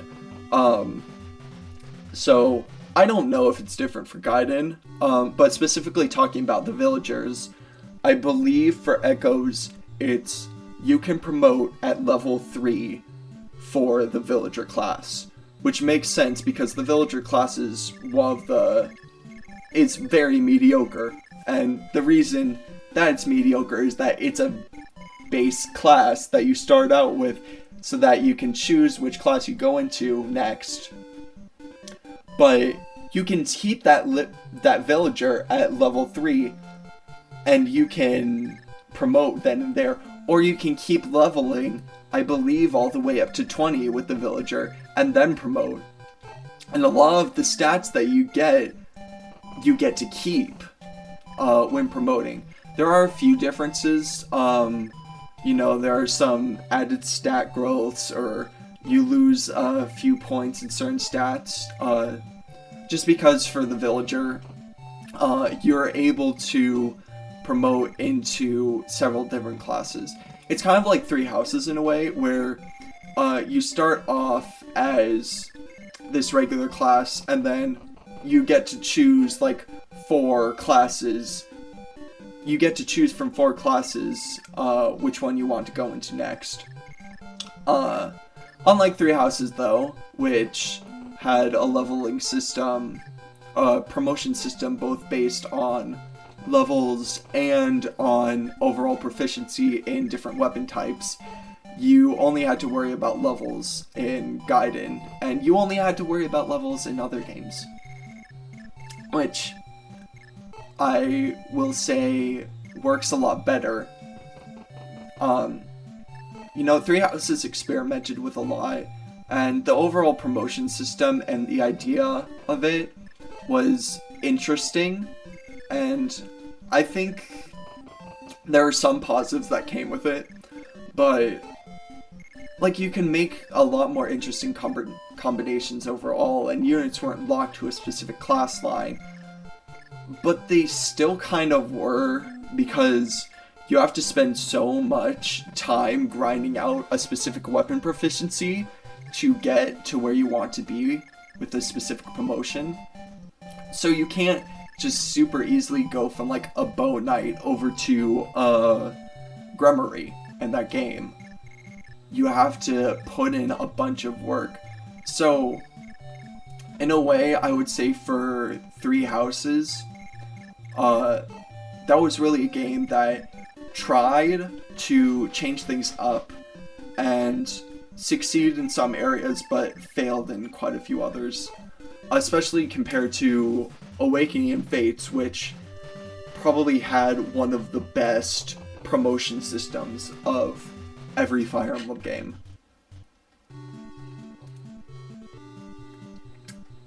So, for Awakening and Fates, the idea of that promotion system was, instead of other game, so it's kind of a mix between how how other Fire Emblem games do things, and a little bit of what Three Houses does. So you have your base class. So for example, let's say I have this mercenary, and he's able to promote, I believe in this game, to a hero. But he's able to promote, he gets the stat growths, that's great. In Fates, you can use the Master Seal to do that. Or you also have the Heart Seals. You have Heart Seals along with Partner Seals and Friendship Seals in Fates. And then you have Master Seals and Second Seals in Awakening, where each unit gets usually 2 other base class lines that they have access to. So, for example, Lissa in Awakening, who is a cleric for a base class, can use a second seal to go into Pegasus Knight. I don't remember the other class she can go to. I think it might be a Troubadour. But that system overall allows for you to easily grind out other skills you want to get, or if you want to just easily go into a second class, you can go into that second class. But it still does have drawbacks. Like, the fact is that you're starting at an E rank weapon level, and you can't just start off with a higher level than that usually. You have to still grind up and get that unit to a proper level. So overall, it does a great job of having these benefits, but also having these drawbacks that I think the system overall was mostly perfected during Awakening and Fates. And then there's a lot of stuff that can happen too, like friendship and partner seals were kind of there in Awakening, as the second seal acted as a combination of the heart, partner, and friendship seals. Where, let's say, the heart seal gives you access to the other 2 base classes that you can have. The friendship seal gives you the access to the 2 base classes that your high supports have, and the partner seal gives you access to the 2 base classes that your marriage partner has. You can make some insane combinations using all of that together. Mostly in Awakening with Robin. So Robin's special thing is that they are able to go into any class line that they want. It's still gender locked, so like male Robin isn't able to go into Pegasus Knight, but female Robin is. But because of that, let's say you partner Robin up with Chrom. Robin is able to allow Crom access to any class that he wants then. And then their two children, Lucina and Morgan, will also have access to basically any class that they want, which, mostly for Awakening, can create some insane combinations. Mostly, for me, I used it for the skill Gale Force. And Gale Force, what it does is, it is locked to female units only. However, the female units are able to pass it down to any male kids that they have. What it does is that if you kill an enemy, then you get an extra turn. And it can make for some insane combinations because there is also pair up in Awakening. So, let's say you have Robin and Lucina paired up, and they both have Gale Force on them. They also have high movement because they're in flyer classes or cavalier classes. Basically, the result of that is you get Robin, who can move like 7 tiles, kill an enemy very easily because they're very, very strong. Gale Force refreshes them, switch over to move over to a new enemy, switch to Lucina, kill them with Lucina. Lucina gets the Gale Force, and then you can go and kill a third unit on top of that, which ultimately breaks a lot of maps, because you can pass Gale Force to just so many people and easily win a lot of the maps without having to worry fully about enemy phase. Especially since Olivia, your dancer for Awakening, gets access to the Pegasus Knight class, meaning that she is able to get Gale Force and can do all of this as well. So now you can also have a dancer who can kill someone, get Gale Force, refresh, dance someone, and now you have a 4th turn for that Gale Forcing Robin Lucina combination. And stuff like that, it personally appeals to me. The freedom that you can have with certain skill combinations, creating just these broken units overall, it's a lot of fun. I can see, though, why some people weren't a fan of it, because it is all to, at the end of the day, it is game breaking. You know, you go from this unit who, most of the time is pretty decent, and now they're a beast, and, like, yeah, it can break the game, and for some people, they'll look at that and they'll be like, well, I don't want to break the game, I just want this to be how it is.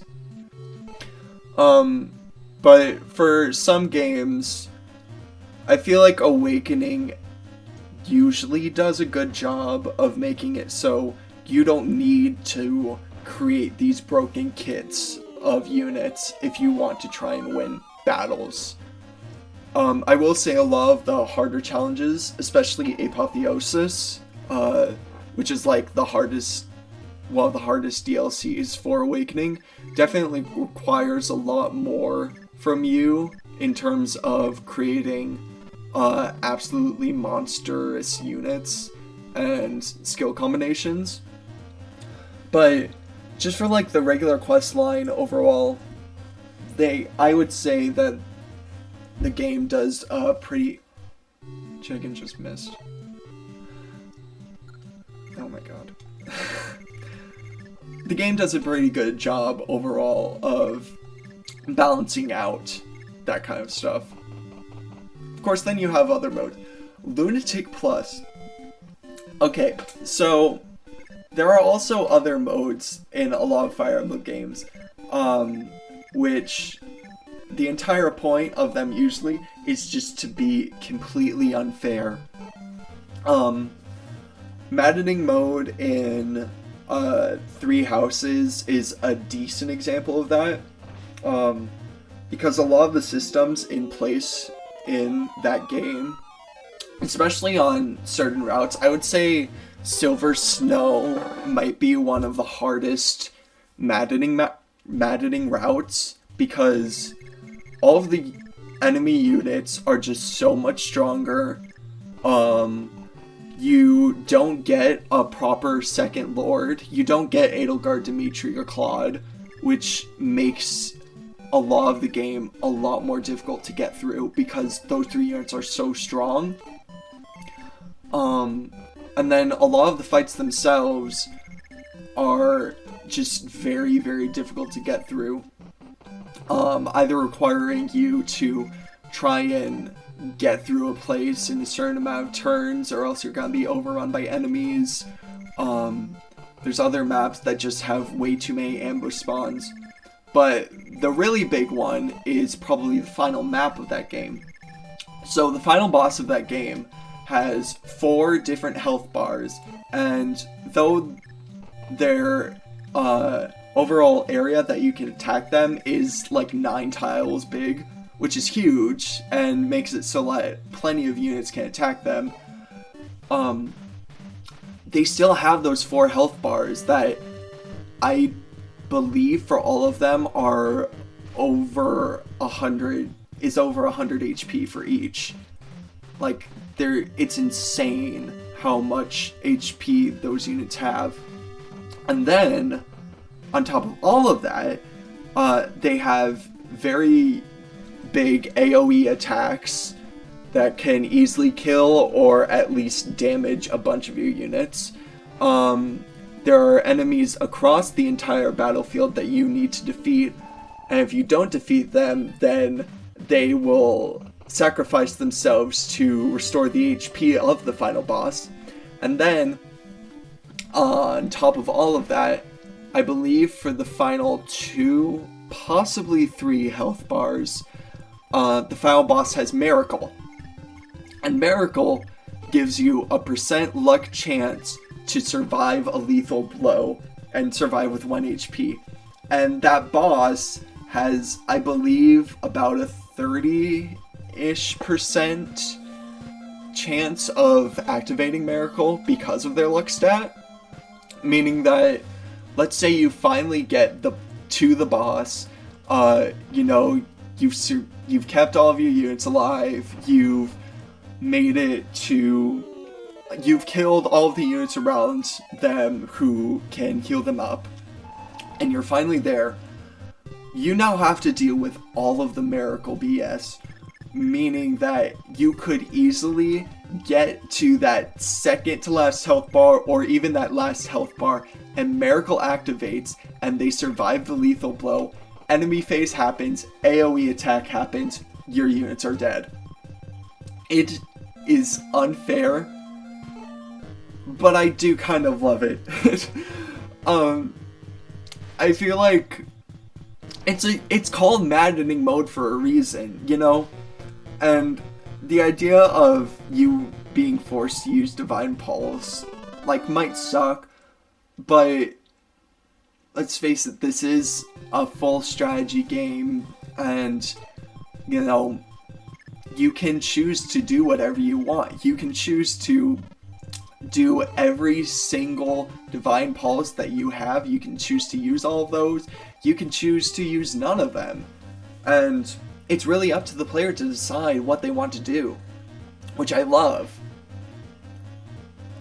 As for other modes, though, other than Maddening and Three Houses, I would say there are a lot of other challenges in Fire Emblem that are harder than Three Houses Maddening, and that stresses me out a bit because I feel accomplished that I can say I beat Maddening mode on one of the routes. I will also say it was the Blue Lions route, which was probably one of the simpler routes to get through overall for Maddening mode. I don't know for sure. In my personal opinion, I feel like it is. But I still feel like that's an accomplishment. It's nothing compared to some of the other ones, though. Fire Emblem Engage's DLC, the Fel Xenologue, that maddening mode is literally unfair. It is fully designed for you to lose units or try again and again. All of the systems in place in there, and it kind of sucks that that's the case. Unlike something like Three Houses Maddening mode, which you can do if you want. However, there's still normal and hard mode, which still have a lot of value to them and still have some challenges. The Fel Xenologue, normal mode is very easy. Hard mode is difficult, but it isn't the worst. I feel like with time I could get through it. Not easily, but I could get through it. Maddening mode? No. It's unfair. As for the other modes, though, the other two that I can really think of, actually other three. The first two are Fire Emblem 12 Reverse Lunatic. I think it's, if I remember the name correctly, Fire Emblem 12 Reverse Lunatic Hard 5 mode, which, I mean, the name of itself, that's just a mouthful. It's gonna be a hard experience to get through. Lunatic Plus mode, I don't know a lot about FE12 Reverse Lunatic though, so I can't really speak on that. But FE13 Awakening Lunatic Plus mode, all of the enemies still have the same levels and stats as Lunatic mode, which is a difficult challenge, but isn't impossible. However, they also get 2 randomly generated skills that are absolutely insane. For example, I know 2 of the skills are, I believe they're called Hawkeye and Luna Plus. Hawkeye makes it so that every single hit always hits. So for an enemy like an axe unit, which usually has very high damage but low accuracy, they're gonna be hitting every single one of those, which will just absolutely destroy all of the units that you have. And then Luna Plus, Luna by itself has a % chance to half the defense of your unit. So, for example, let's say you have a unit that has 10 defense, and the person attacking has 15 attack. They half your defense, so now your defense is 5, and they can do 10 damage. That doesn't sound like much. It stacks up if used properly. I believe Luna Plus makes it so that it ignores that % chance. It always halves the defense that you have, which, once again, insane to try and deal with. And then there's other skills in there, like Pavis and Aegis Plus, which will ignore all of the damage that you do to an enemy. Or there's also a few counter-attacking skills that will, where, let's say your unit does 24 damage in one hit, your unit will then take 24 damage, which just sucks.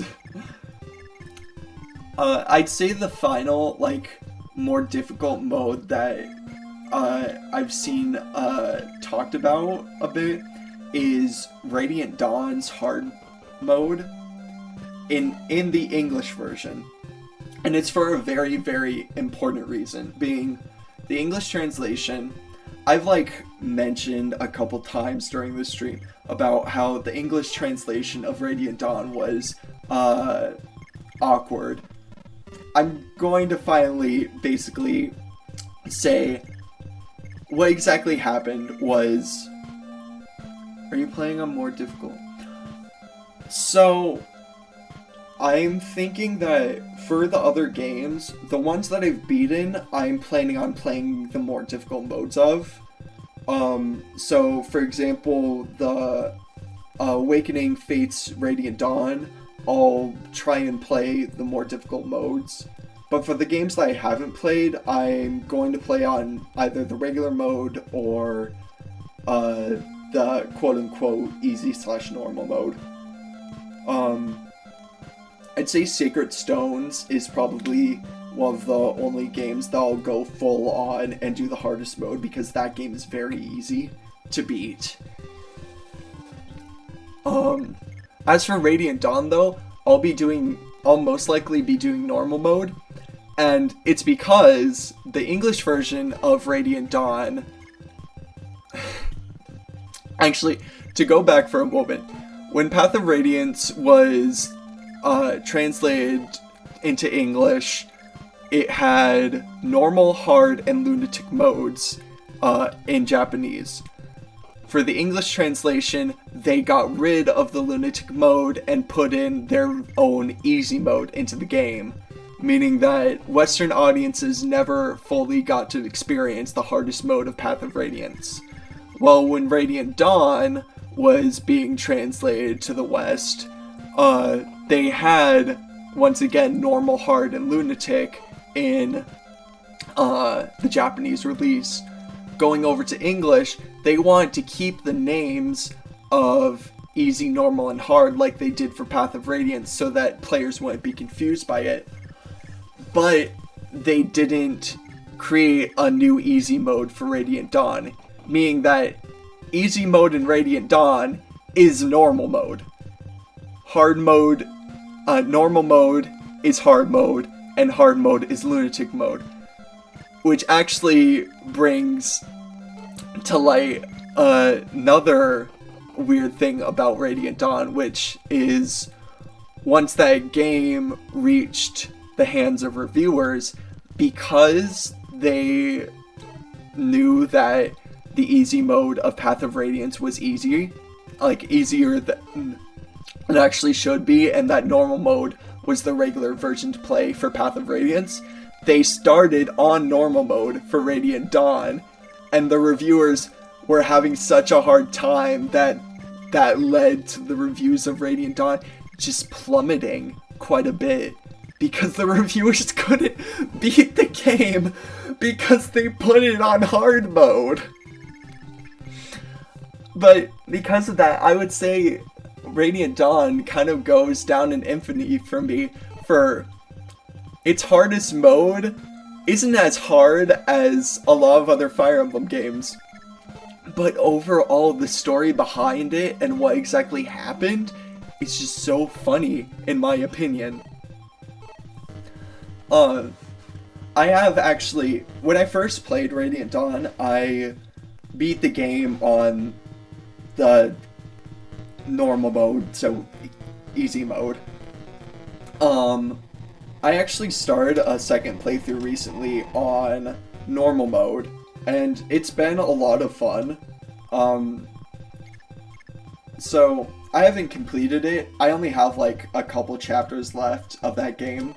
So who knows, maybe once it comes time to play through Radiant Dawn, I might do the hard mode, because why not? But also probably not, just because I do want to keep a bit of my sanity.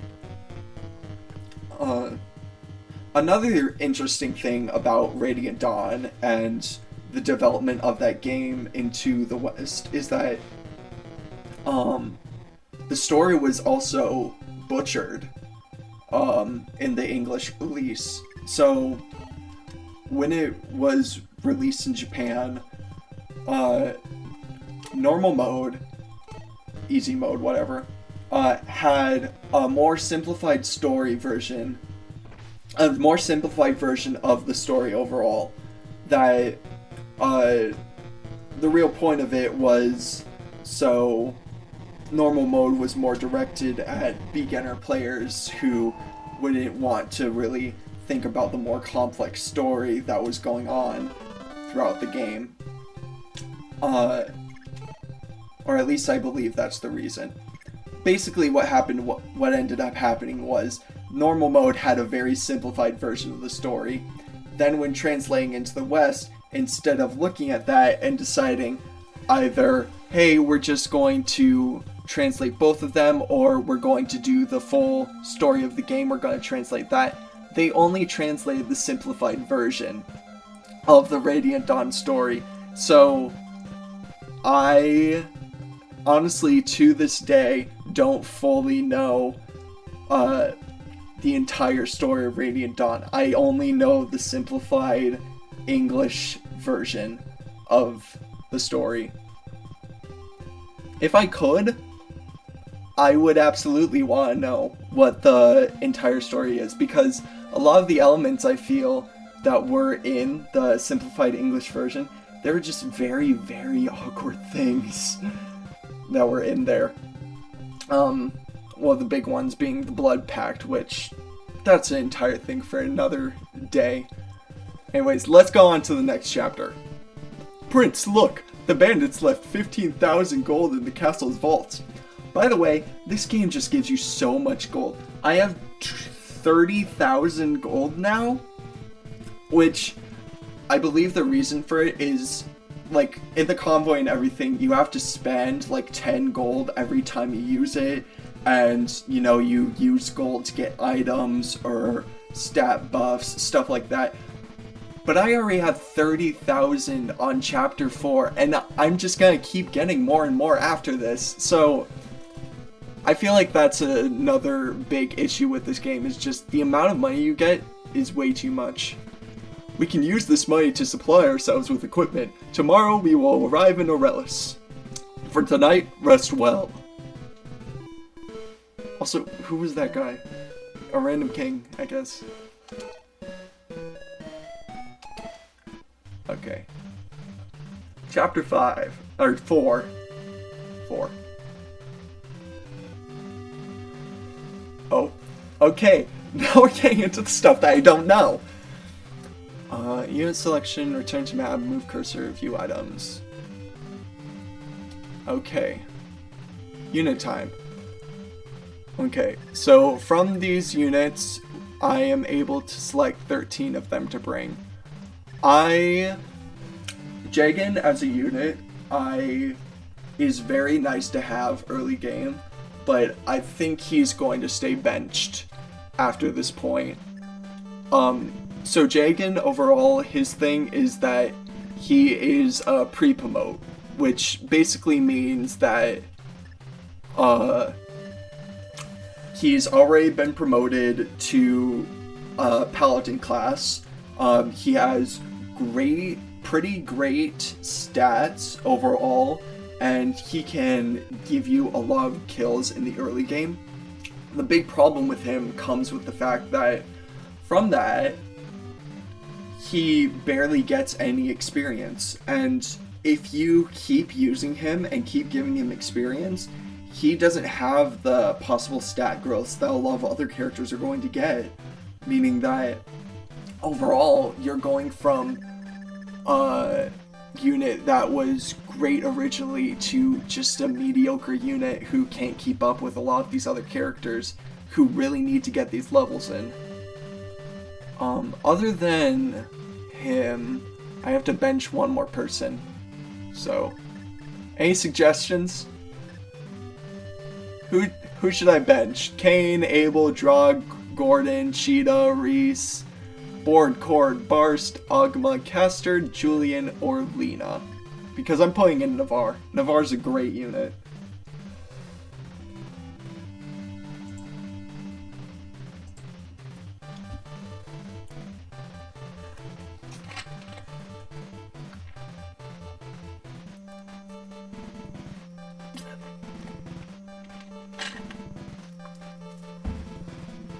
Once again, if anyone needs to know, Navarre, Sword, Lena's a healer, Julian's a thief, Caster's an archer, Ogma's a sword unit, Board, Cord, and Barst all use axes, Reese is another healer, Sheeta's great, she's not getting benched, Gordon's an archer, Drug's armored knight, and Kane and Abel are cavalry.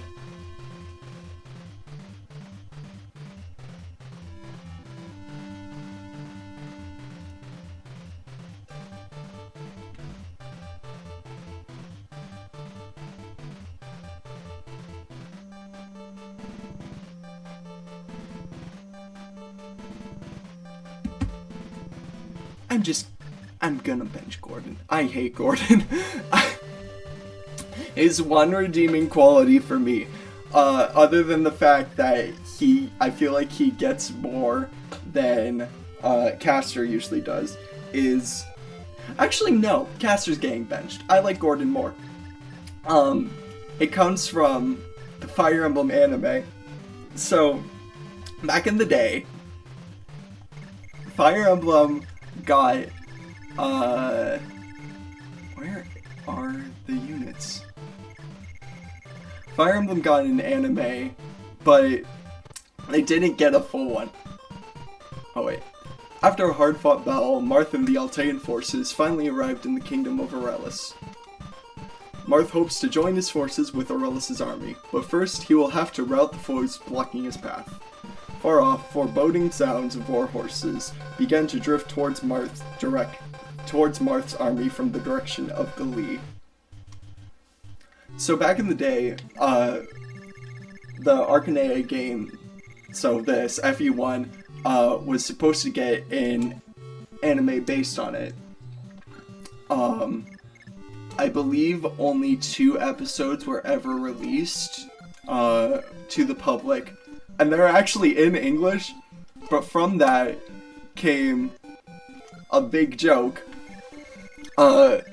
being Gordon's voice in that anime was so funny. There was also the fact, because this game wasn't translated to English, they could only use rough English translations for the names of people. So like Marth was called Mars, for example. But from that, Gordon got just such dumb lines, like he got to say, "But Mars," or another one, he was doing target practice and it was just like, "I hit him 5 points," and that honestly added so much more to his character than this game ever did, because I don't think he's gotten any lines at all in this game so far. But the anime, boom, he gets all of this success, mainly from the fact that everyone was just like, this is really weird. I love it though. Anyways. But we are now at the point in this game where I don't know what's happening, and I'm gonna try my best. So, Macedon though, even though I don't really know like all of the maps and I don't know every unit in this game, I still luckily know a lot of the key locations and the basic plot of the story. So Macedon is another region in the continent of Arcanea who is currently working with the villainous forces and trying to kill Prince Marth, because he is the only one who can wield the falchion, which is magic sword, obviously in Smash. Does not have a tipper mechanic in this game, because there's no way that they could implement something like that. The special thing about Macedon for me, though, has to be one of the best characters in the Arcanea games comes from here, that being Minerva. She honestly has like a really interesting story, being that, you know, she originally starts off as a villain working with the enemy, and she slowly learns that, you know, the bad guys are the bad guys, and she should honestly try and help Prince Marth instead. And like, that's overall a pretty basic storyline, but for a game that has a lot of basic storylines in it, it does a great job of giving Minerva this chance to shine as a unit. And then, you know, along with that, just her in general, her in the actual game itself, when fighting, she is so good, mainly because she is a flyer. She gets all of that mobility. she's, I believe, a promote in this game. She just has a lot going for her overall, and I have no idea when you get her in this game, but I cannot wait for that.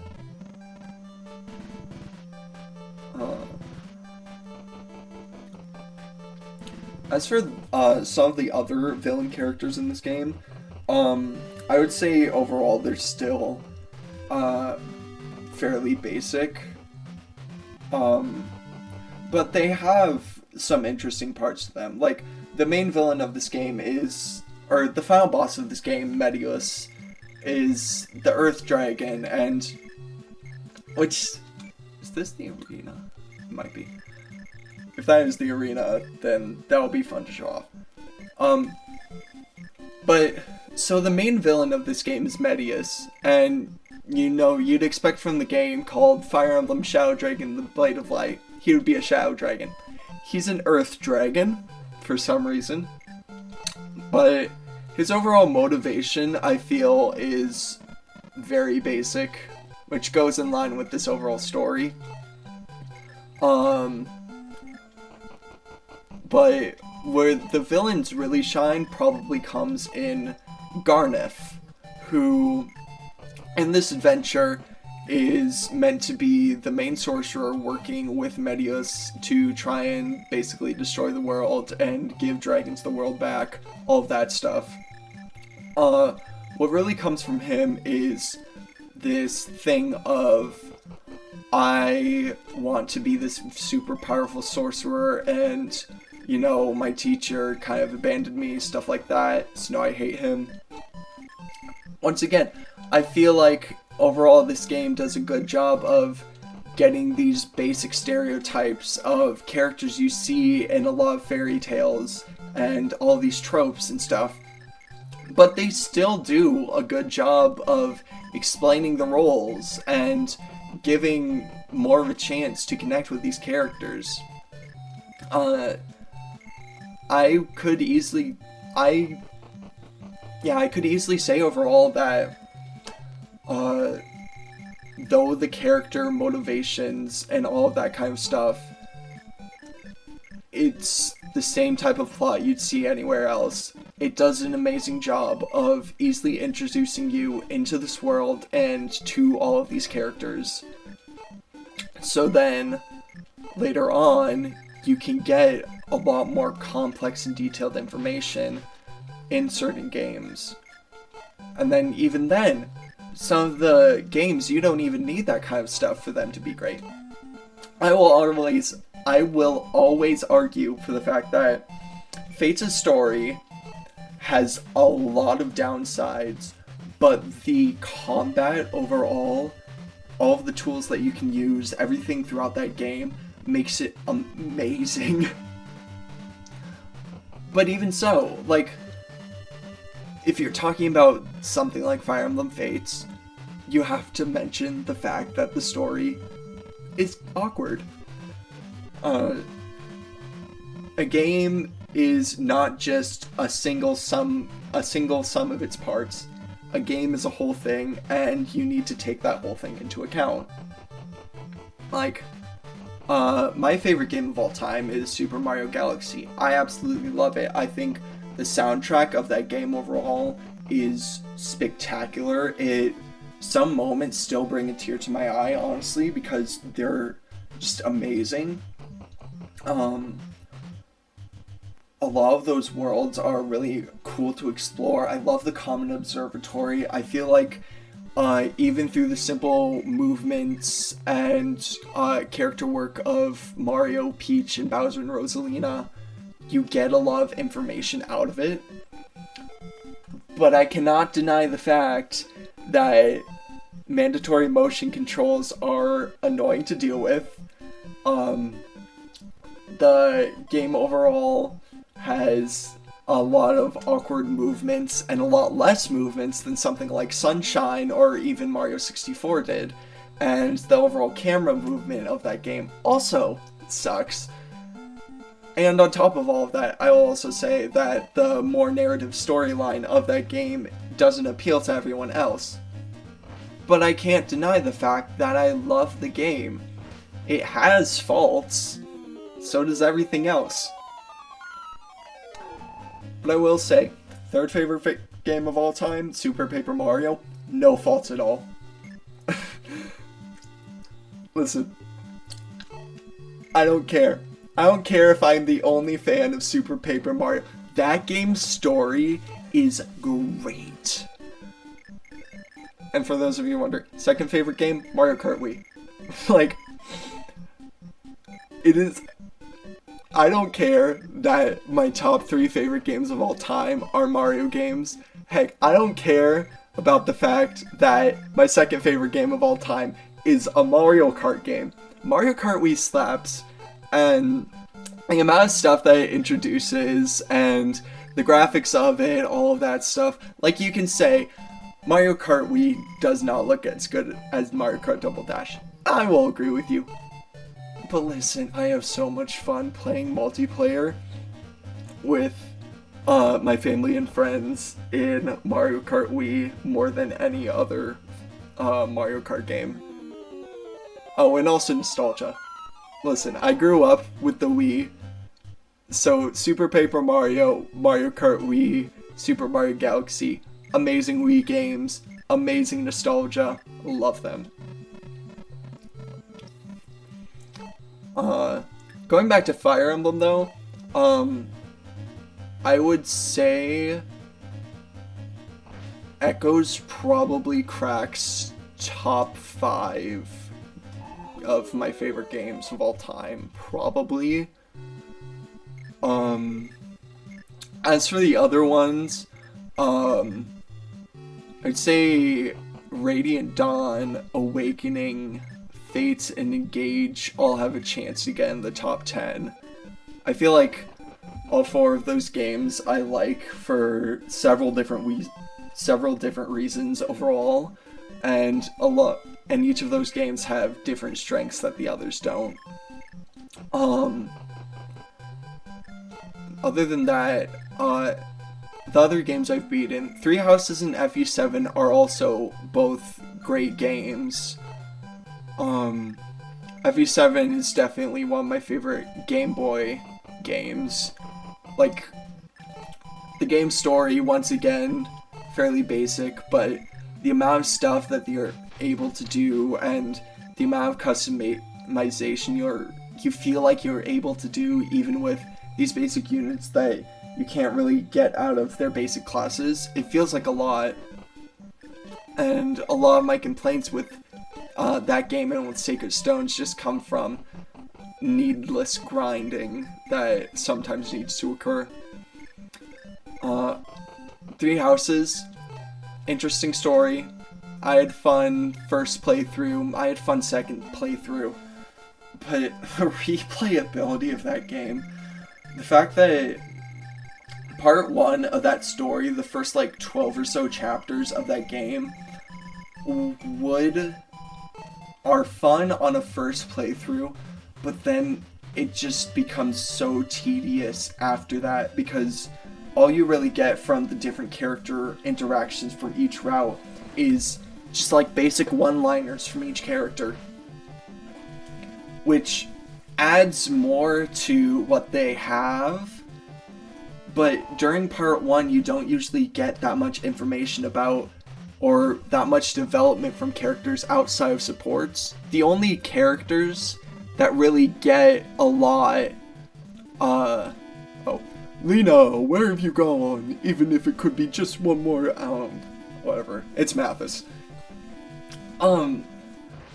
Like, overall, I'd say the only characters who really get a chance to develop outside of supports during the... Well, I guess I don't get Mathis. Congrats. Anyways, whatever. Overall, I would really say that Edelgard, Dimitri, and Claude are the only units that really get a lot of development outside of supports during part 1 of Three Houses. And it makes sense, they're the lords. But in a cast that has this giant group of people who are all supposed to be together, you feel like you would get a lot more interactions than you really do. Because most of the time, what you really get is a group of 8 people delivering one-liners throughout most of part 1. Part 2, you get interesting dynamics and you get a lot of fun moments, but you've been to Garreg Monastery so many times that you don't feel like going anymore, and it gets just more and more tedious to do, especially because there are a lot less quests in part 2 for you to do. And then there's also just the fact that part 1 is 12 chapters, and then part 2 is like a max of 10, I think, with Claude's route. With Claude and Dimitri's routes being about 22 or 23 chapters. But then the church route and Edelgard's route, like the church route, I understand, it's only like 1 chapter less, but Edelgard's route both feels like it completed, but still more needed to be said. And I don't know, I feel like... Gordon! I am done with Gordon. You're not fun anymore. I would say a lot of that game is a lot of fun on a first playthrough, but unless you really, really want to know the rest of the story, wait for the rest of the playthroughs, because the replayability of that game it's bad. Which is honestly why I was hoping, my main thing for why I wanted 3 Hopes to be the Warrior spinoff. Like, I didn't care that it was an alternate timeline, all of that stuff. I still feel like a lot of alternate timeline scenarios can be a lot of fun. Like, I love Age of Calamity. That game is so much fun. But the fact is that the end of those routes as well feels, in a way, more unfinished. So now you go from this game where, you know, you have 4 routes that, you know, are fun at first, but the replayability of each slowly lowers after every time you play it, to a game that fixes a lot of the issues, like decreasing the overall design of the hub area, giving more stuff for these characters to do. I'd honestly say a big positive, in my opinion, for 3 Hopes is the fact that there are a lot more units locked to the routes. The fact is that being able to use like almost every single unit in every single route of 3 houses is a fun experience, but I was really itching for more of the interactions of characters, just being forced into these scenarios where it's life or death. I mean, I could do that, but I didn't want to. I didn't want to do it myself. I really wanted just the game to do that for me. But then, you know, you think the replayability is going to be better, and you think that the story is going to have improvements. Then, all of a sudden, 3 Hopes reveals the fact that almost every single extra battle that you are able to do feels very similar. It introduces the fact that the routes overall don't really feel like anything happens, in a way.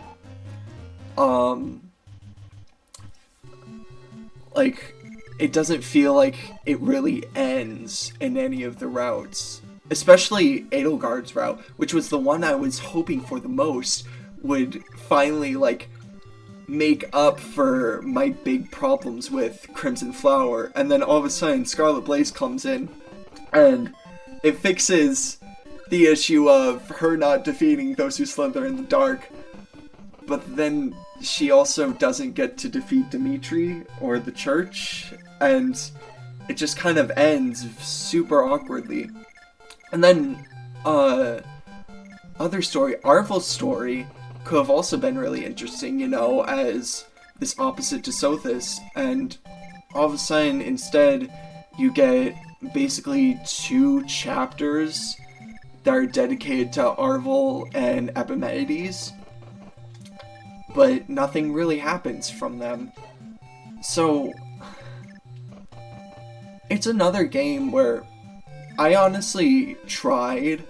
When Three Hopes first came out, I finished it with one of my friends in a weekend. They came down, we hung out. That entire weekend was spent with us playing Three Hopes. We beat it, and it was nice. And then I tried to start a second route, and it was just so hard to get into again. Which,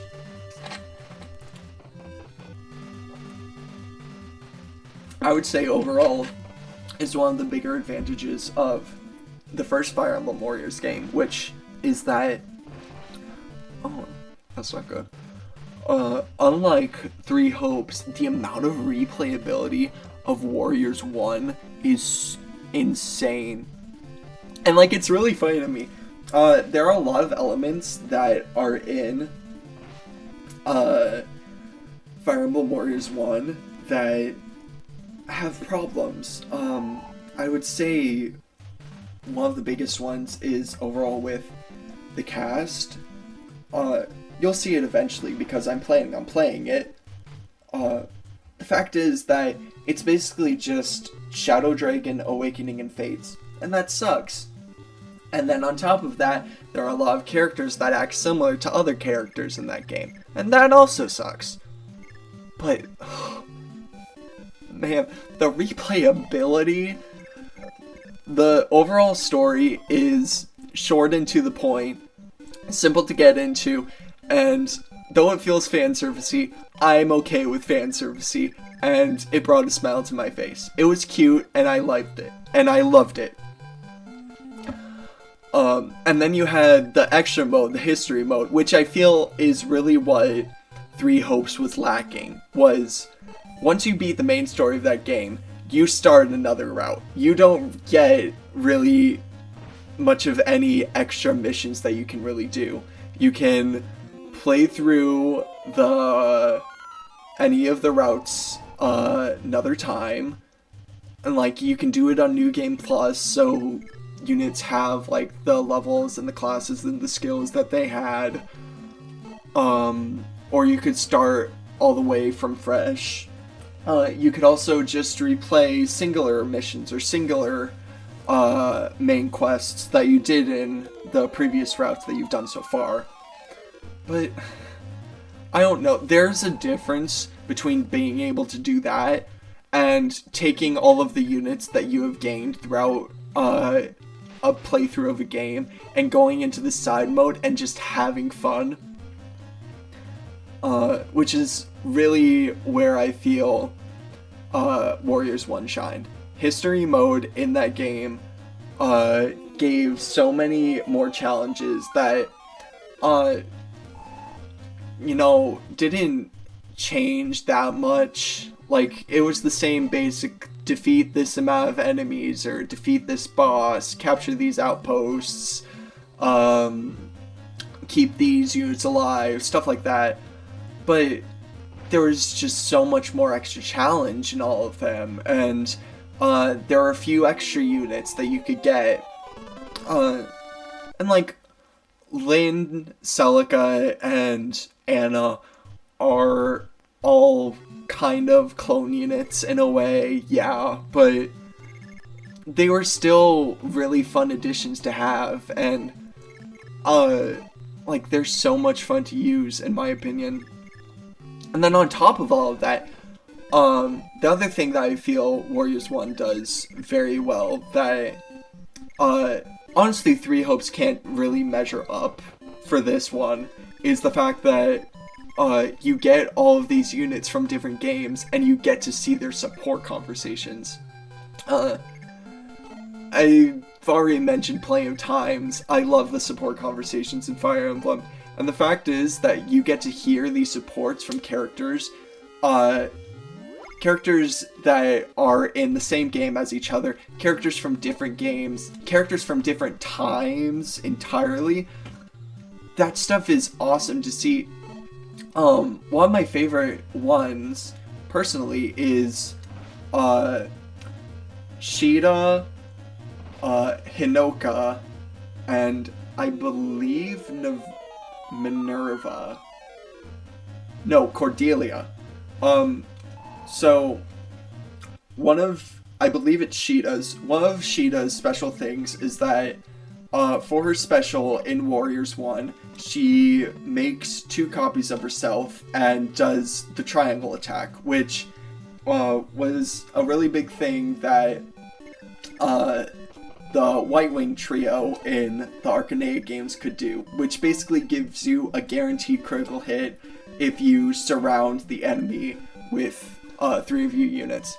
So for example, pretend that Board, Cord, and Barst are the 3 White Wings and Reese is the enemy.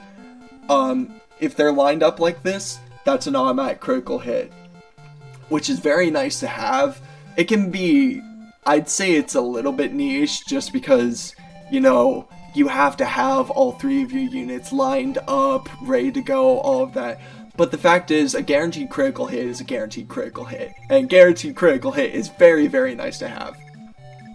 So, during the supports of Shida and Hinoka and Shida and Cordelia, they talk for a bit, you know, they have good conversations.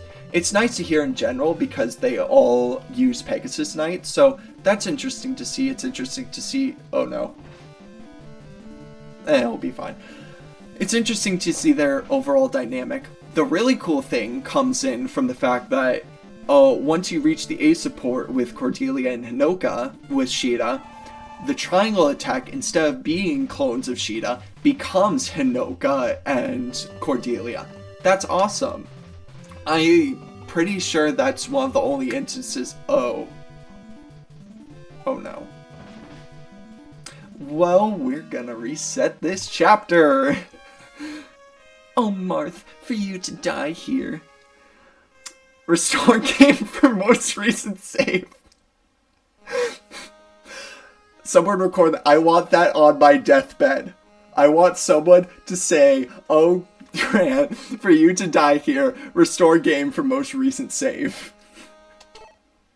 That's so dumb. I love it. But I'm pretty sure that's the only instance of something like that happening. But it's still very, very nice to see. And I would love for more stuff like that. Okay, Gordon is not coming. I don't care. Dragon, no. No Gordon, no Caster. Okay.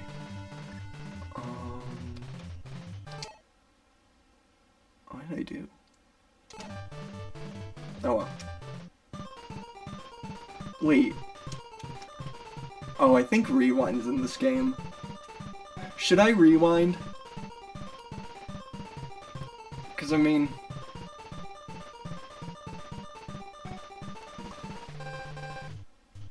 Could I even?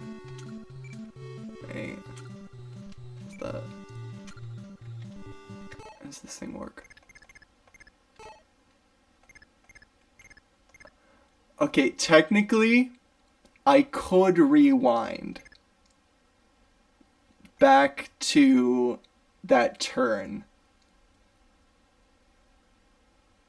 Who would be okay with that? Because I would be. AKA Big Boy. Big Boy, should I? Should I just rewind? Because I'm basically just gonna be playing this map over again. But now I know to watch out for Mathis so that I could potentially recruit him. So, no. Okay. We're starting it over!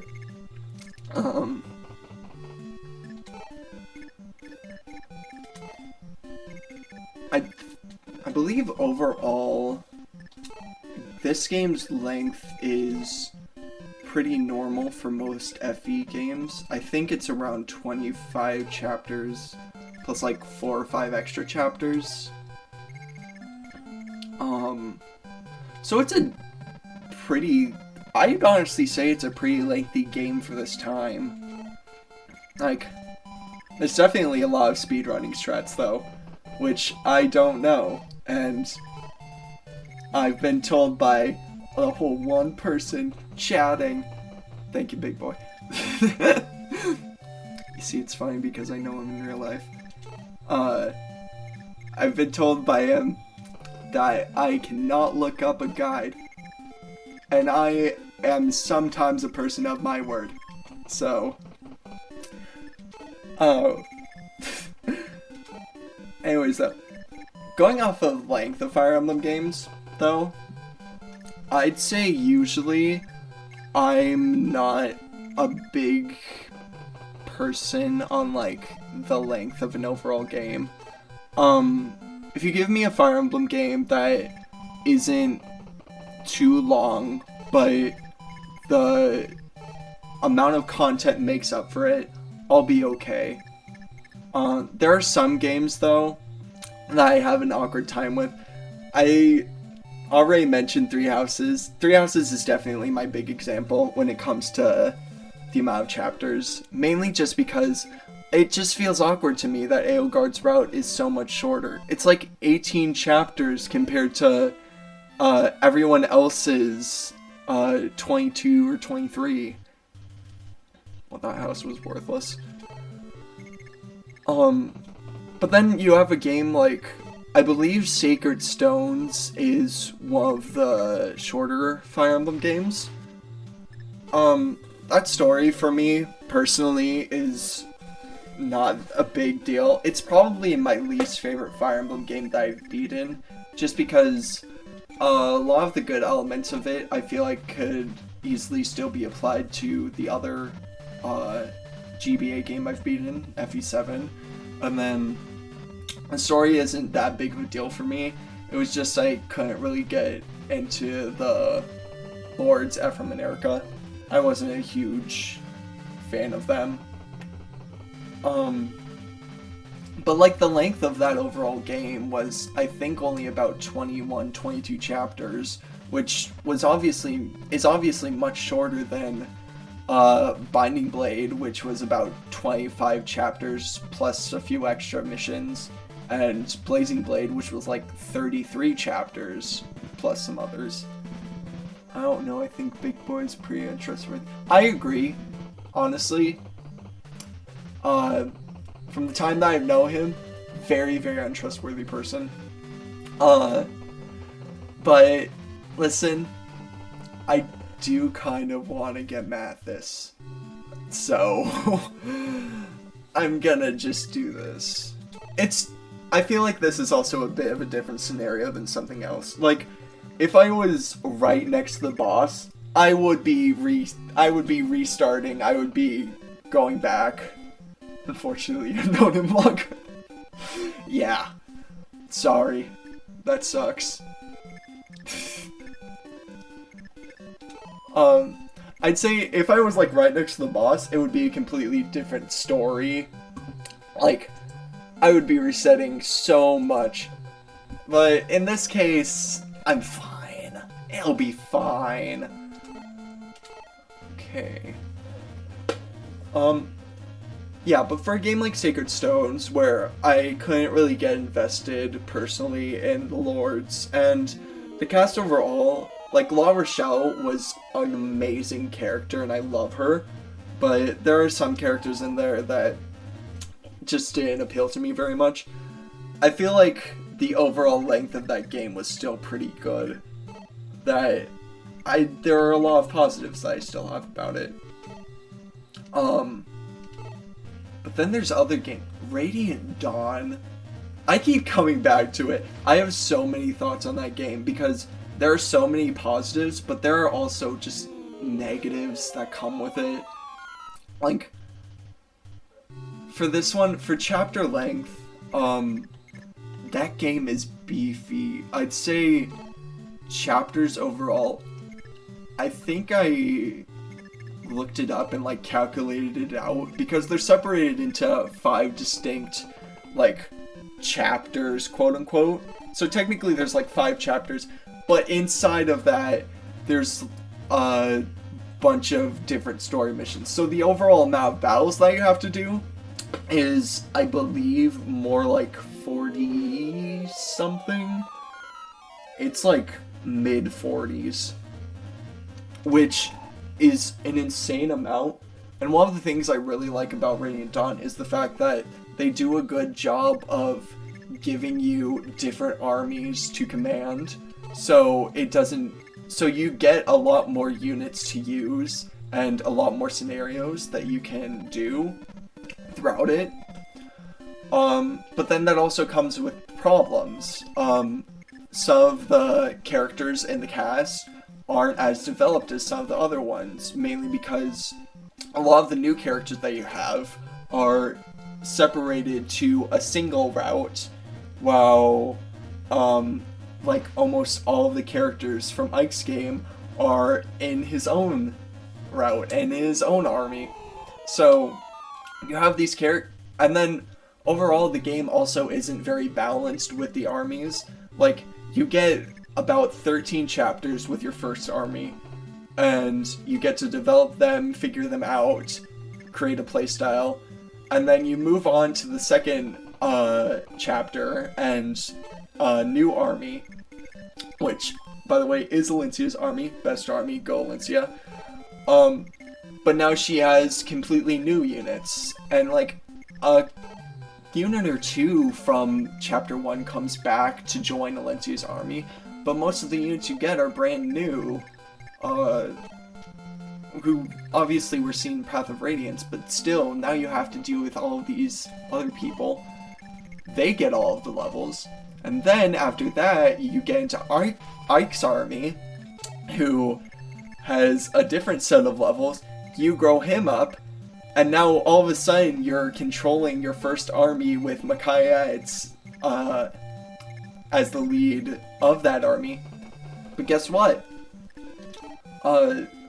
Your units aren't trained up enough to deal with the people, and instead of figuring out a solution that can more be like, you know, because your army has this many levels at this current point of time, we're going to set the enemies at this level, and though it was lower than the past enemies you fought, it'll still be a challenge for your current army.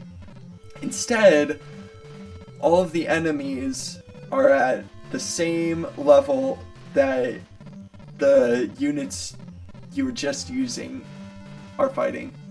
So basically, you can have like a promoted unit or 2 in Micaiah's army who are at like level 1 or 2 with their promotion, and meanwhile you're fighting promoted enemies who are like level 10. It's unfair. And their solution for that isn't much better.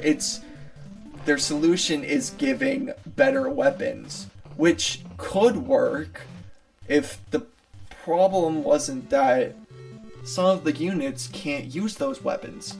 Their weapon proficiency isn't high enough to fully use them. The amount of growths that they've gotten aren't enough to fully use the weapons because of the weapon weight.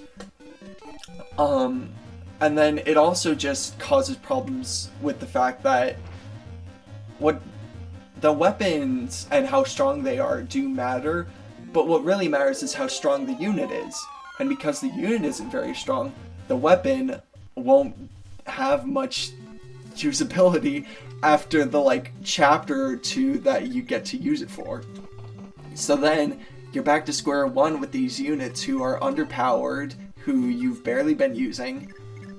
It's not a very good system, which sucks, because the overall idea that Radiant Dawn brings to the table is so interesting. This idea that you're commanding like 3 different armies all together, and you're creating all of these different paths for your characters that you couldn't really do before for a lot of these other Fire Emblem games. The only one that really comes close is Echoes, aka Gaiden.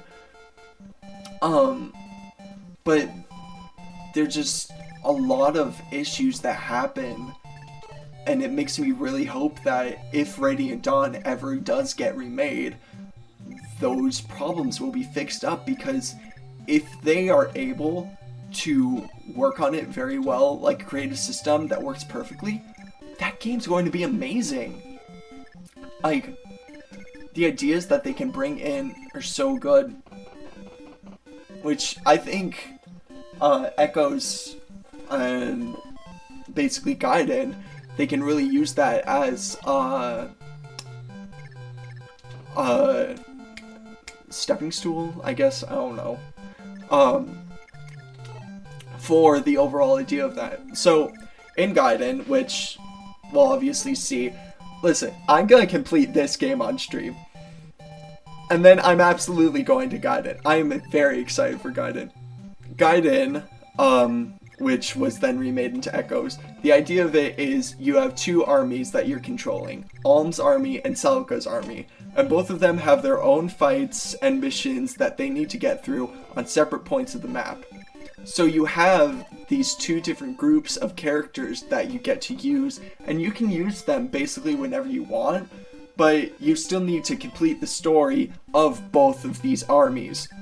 So then you have these 2 different armies that you're growing, who each have enemies at set levels that you have to fight against, which creates these really good story scenarios where, you know, you could really be focusing on Alm's army, and they're very highly trained, while Celica's army, you wait a bit because you want to experience all of Alm's story first, so then you finish that part up, and then you can go on to Celica's, and though the units are obviously weaker, the enemies match up to that.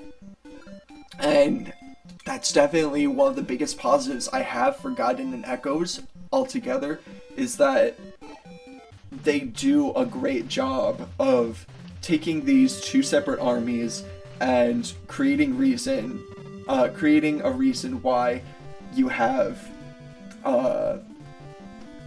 both strong units and weak units in both armies. Which, honestly, I feel like if Radiant Dawn does get remade, it either needs new development with its UI, or hub world, I guess. New development with its hub world, or the chapter system needs a bit more work to fine-tune the enemies and make sure that each army gets a similar amount of chapters to grow overall.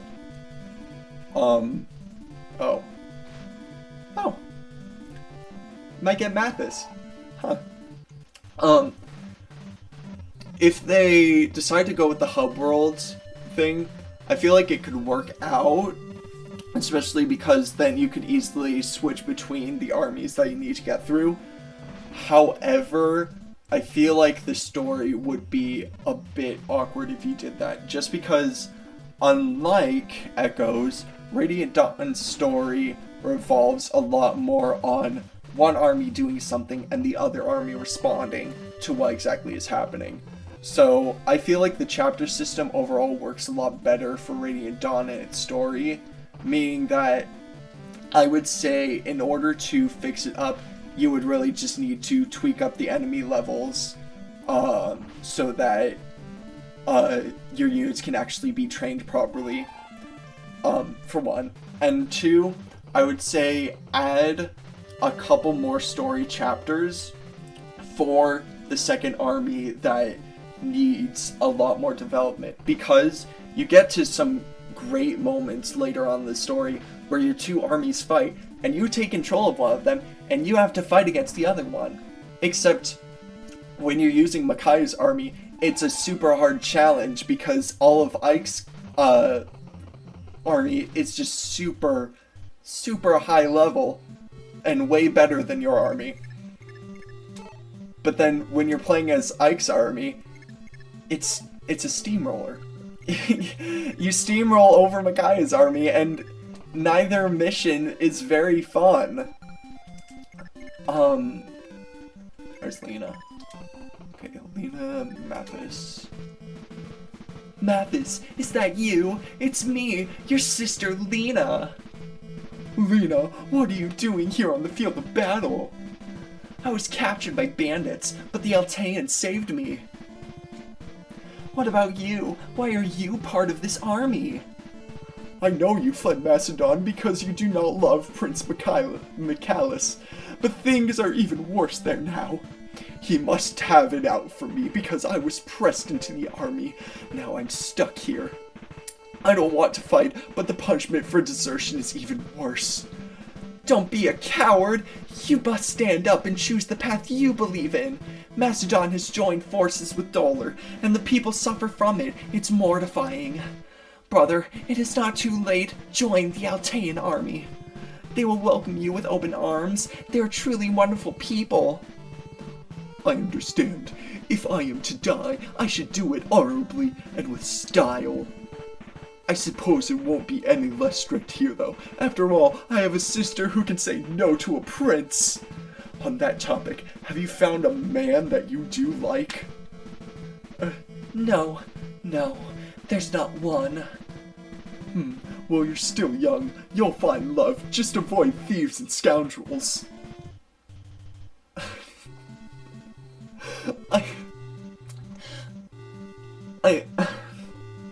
That does a good job of explaining Mathis's role in the story, and it gives good development for who he is overall.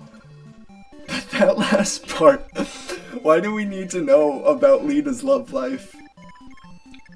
I mean, I get the part with Michaelis, and I feel like it adds a lot of development for you can expect later on, because now you're just like, oh, who's Michaelis? You want to know more about him. But, oh, nice. But then there's just other stuff in there. It's so funny to me. Okay. Give me a moment, I'll be right back.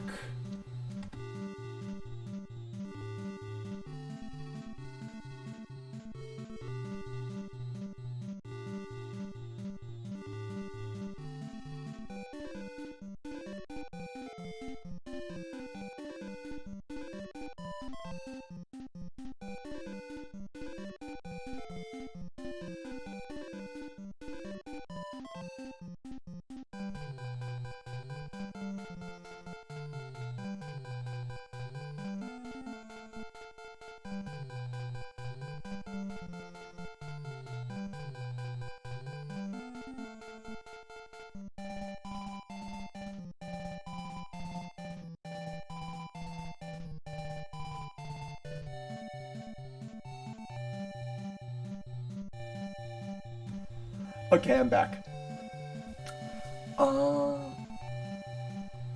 What just happened? Oh yeah, Marth got a crit.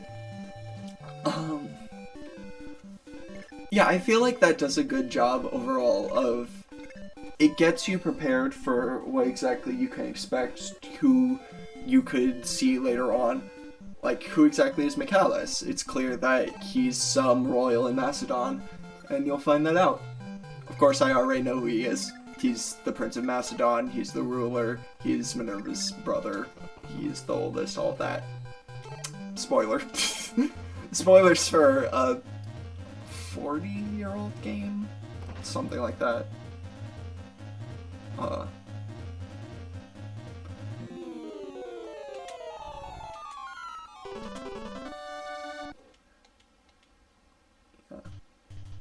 I think after this chapter, that's gonna be end of stream though, just because I've been streaming for 3 hours now. But, anyways, back to Radiant Dawn. Radiant Dawn, actually I don't think I have anything more to say about that. I am excited to see more about Path of Radiance, honestly. I think it's really funny. I haven't fully played through Path of Radiance, obviously. I've only played through like 3 chapters of that one as well. And that one's obviously supposed to be the prequel to Radiant Dawn. I know the basic story, but I feel like a lot of the moments that Radiant Dawn brings in will be a lot more interesting to experience by me experiencing that first game. Especially Ike as a protagonist. Out of all the Fire Emblem protagonists, I definitely feel like Ike has some of the best character work.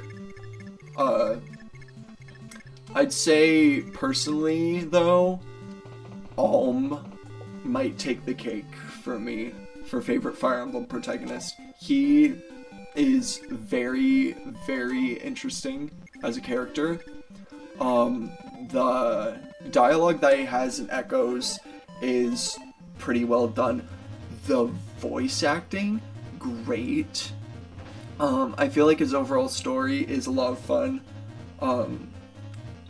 Personally, I feel overall that when Fire Emblem gives you a character who isn't born a royal and instead kind of either inherits the title or figures out that they are a royal, it creates for a lot more interesting stories. Like, Marth overall is an interesting character and he has fun moments, but the fact is that he already knows that he comes from a royal bloodline, and that's not really part of the story, which is okay. But I really feel like a lot of the Fire Emblem writers are very good at writing stories about commoners who become royalty. Alm does a great job of it, Ike does a great job of it, Micaiah got butchered because of English translations. Who else was there? Lynn is a very interesting character to me because her entire existence is literally just because intelligence systems felt that Fire Emblem would be too hard for English-speaking audiences, and they introduced her as a protagonist for tutorial levels in FE7. And even though that's the case, they brought a lot of character to her, and they gave her an interesting story about her life and development, and I really like that about her. And just, I believe it's 10 chapters, you get to know her story and what exactly she wants to do and what has happened in her life, and it's great. So, I really feel like those 3, Ike, Alm, and Lynn, do a great job of showing how exactly Fire Emblem lords who basically either learn or inherit the title of lord, in my opinion at least, usually have very interesting stories about that.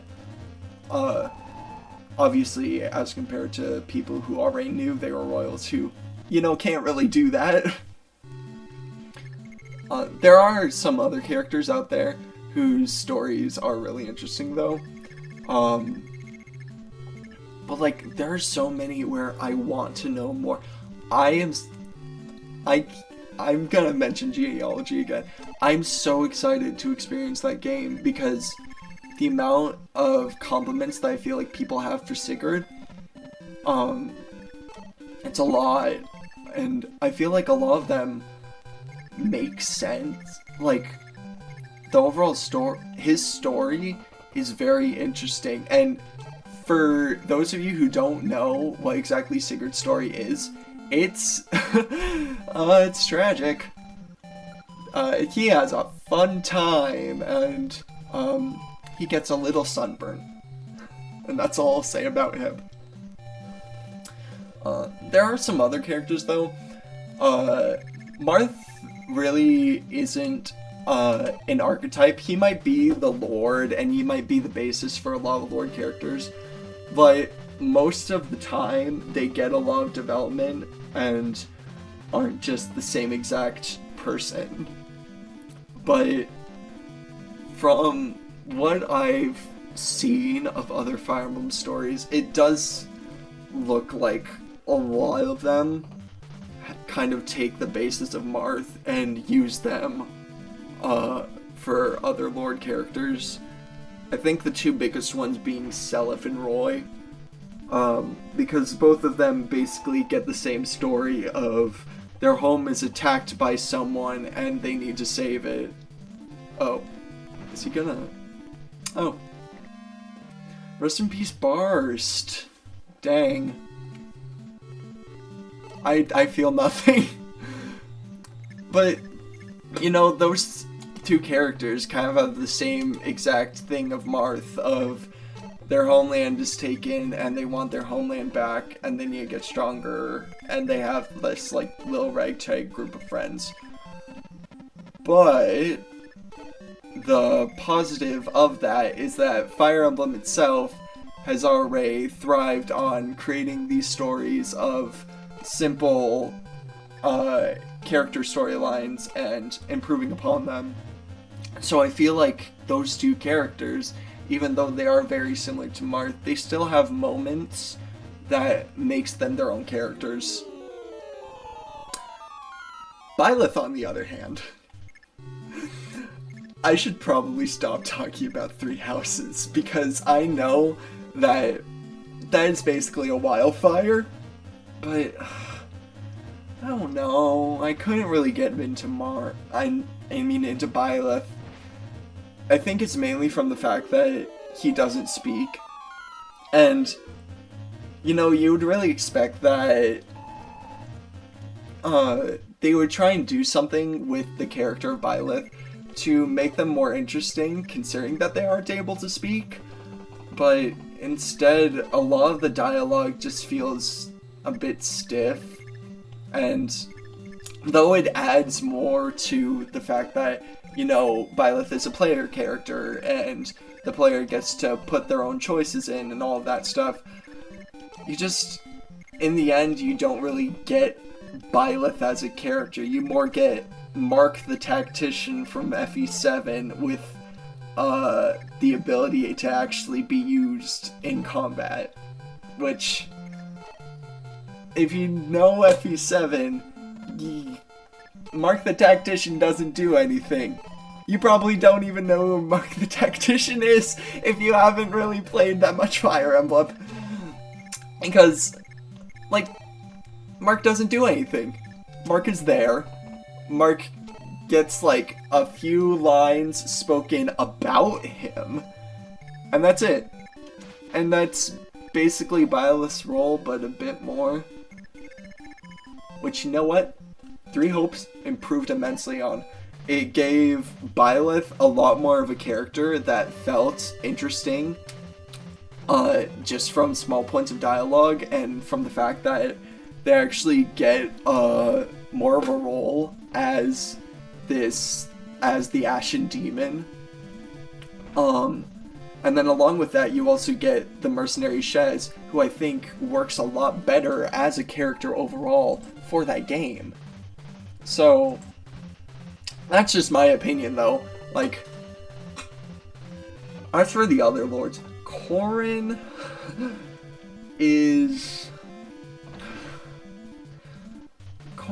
bad.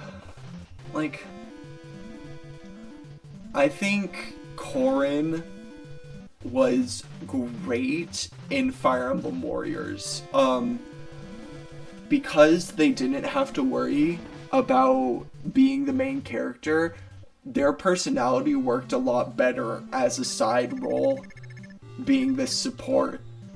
And I feel like they did a good job of that in Warriors, and especially engage with how they fight, because Corrin's basic emblem properties are more of a support role of healing or chip damage or all of this other stuff, and that works a lot more. It makes sense for them as a character, and I really like that.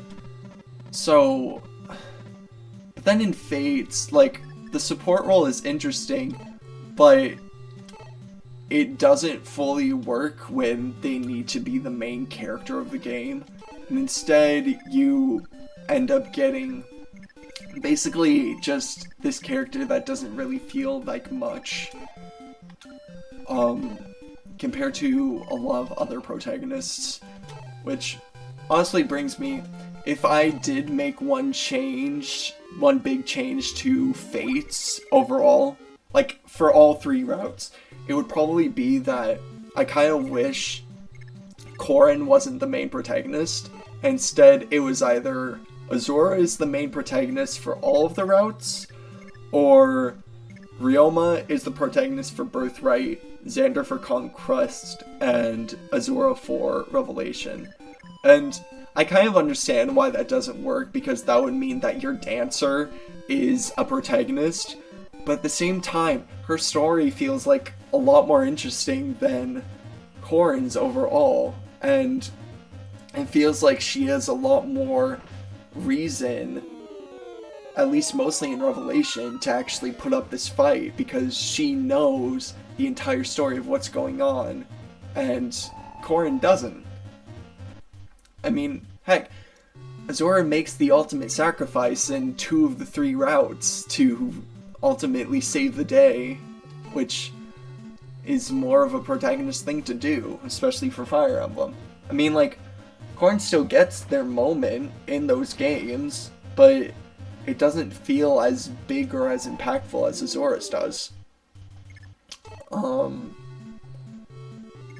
And then, as for Ryoma and Xander, I really feel like both of them as characters, as the, basically, main sibling of both routes, they do a great job of giving you this storyline and explaining what their deal is, all of that stuff. Oh. Barst had the hand axe. Dang. But like, it feels really weird to me that they stay as pre-promote units and they don't get anything after that. Especially since you have characters like Celica, and Celica is a pre-promote and a lord, but then on top of that, she gets a special promotion that no one else gets from her pre-promote priestess into the princess. And like, it doesn't change too much about her, but it still works very well for the overall story that's being told. And so I feel like Fates could have really done that with Ryoma and Xander by making them, by making them, pre-promote units, and then giving them that promotion that they had in Warriors 1. As for, let's see here, other Fire Emblem Lords. Chrom, great. Awesome. So much fun. His story in Awakening, especially I say the first about 10 or 11 chapters of Awakening, are some of my favorite Fire Emblem stories overall. That story is just super impactful for me, and it's very, it is a bit generic, if I'm being honest, but it's still fun, and I like it. Does anyone have a javelin? No. Great. Of course, there's also Robin in that game, who is, without a doubt, the best player insert protagonist in Fire Emblem for me. They have enough of a role in the story that they can create an impact. However, they aren't force deployed like Corrin and Byleth are. You still have Chrom, who is the lead of the story and is doing a lot of the work, at least in the first part of the story. In the second part, it's a lot more of Robin's journey. But they both do a great job as being, what's the word, deuterogonists, I think it is. And I love their dynamic. They're very good together. I think those are like the big ones for me. Elliewood, Hector, and Lynn in FE7 are a very fun group. Elliewood's story for me isn't too impactful, but I think he's a very fun unit, and I like him overall. Hector's so much fun. He's like this just big, lovable thing. Oh. Hi, Navar. So I think overall he's a lot of fun, and I like the dynamic of the three of them, even if it's not like insanely written or anything like that.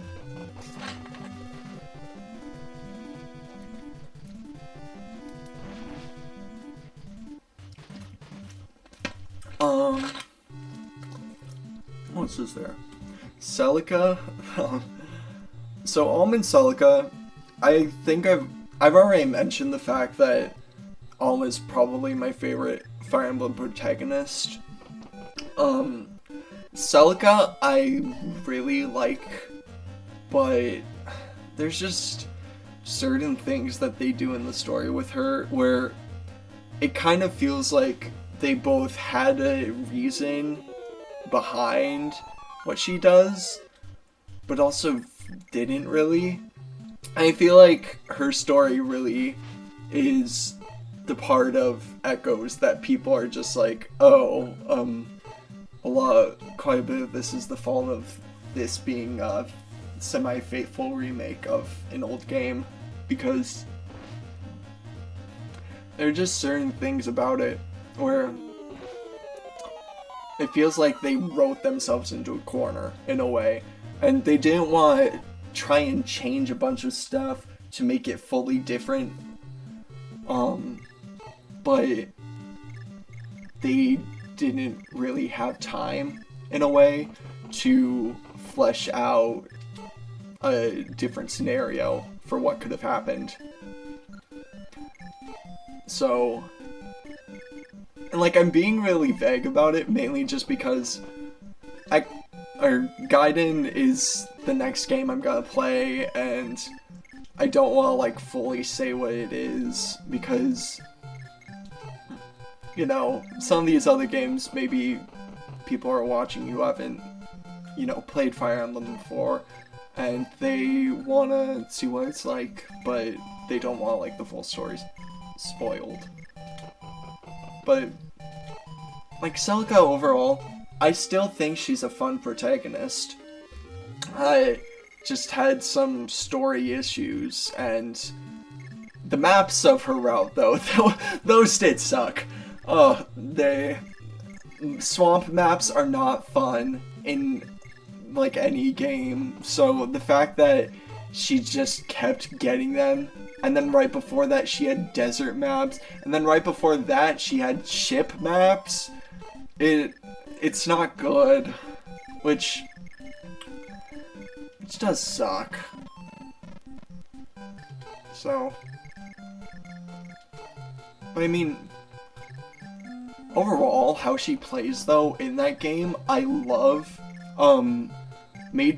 Magic units have always been one of my favorites to use in the series, and so the fact that we get this both sword and mage unit is really cool, and I'm honestly a bit surprised that it hasn't happened for almost any protagonist other than her. I'm pretty sure the only protagonist other than her who is both a sword and tome unit is Robin, because everyone else doesn't usually get that. I guess Byleth kind of, but that's more of a thing of they're able to use magic in their big class change, and less of an actual thing of, oh, they're a magic unit.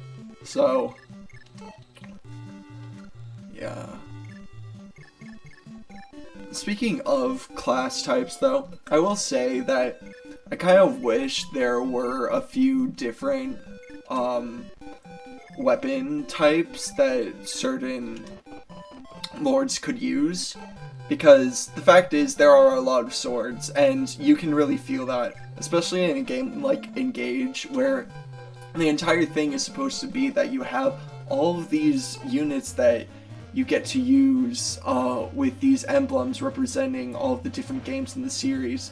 And you can tell that for some of them, they really try to get some different units in there, but they didn't fully know what to do. Like, I'd say the big one for me is the fact that Camilla somehow became the DLC ring for Fates, which I think makes sense because of fan service, but also, even more than that, makes sense because you were really missing an Axe Flyer mage, and she fit all of those categories, while also providing another way to do the Dragon Veins that Corrin could. And all of that is something Azura really couldn't do. Because Azura is mostly a lance-locked dancer. So you could get dancer stuff, which Bylethare had, and that was his big thing for his emblem ring. The lance-locked, like, you could do some stuff with, but they decided not to, which, whatever. So, I understand why. It still feels weird, you know, in some cases. Like, the fact that Lucina uses a bunch of bows, even though her fully promoted Lord class in Awakening can't use them. She's instead a sword and lance unit, and it seems that the reason she uses a bow is because her legendary ult in Heroes uses a bow, which still doesn't make sense. But then that brings to me the fact that she could have used lances because she has an ability to use them in her game, but instead they chose to go with the bows. So there are things like that that are just a bit awkward to me. Or like the fact that Lyn, I feel like for Lyn, for the emblem of Blazing, it really should have been Lyn, Eliwood, and Hector. They're as close as a duo to, or a trio to Edelgard, Dimitri, and Claude. Like, I feel like you can easily separate them, but they really should all three be together. And if they got a system like Edelgard, Dimitri, and Claude, where, you know, they each had a specific weapon that they could use, and, what else? They would, like, switch around, stuff like that. You could easily get that dynamic, and then, along with that, you would get bow, axe, and sword unit to use, which does bring in the fact that that still has a sword unit in there, being Eliwood, but it's still something, which, or heck, you could go ahead and give Eliwood a lance instead. Like, you could give him his Brave Alt lance from Heroes, the, like, Nini's Ice Lance, I think it's called. Give him Dragon Effectiveness on it, and then all of a sudden you have an infantry lance unit that you don't have in Engage.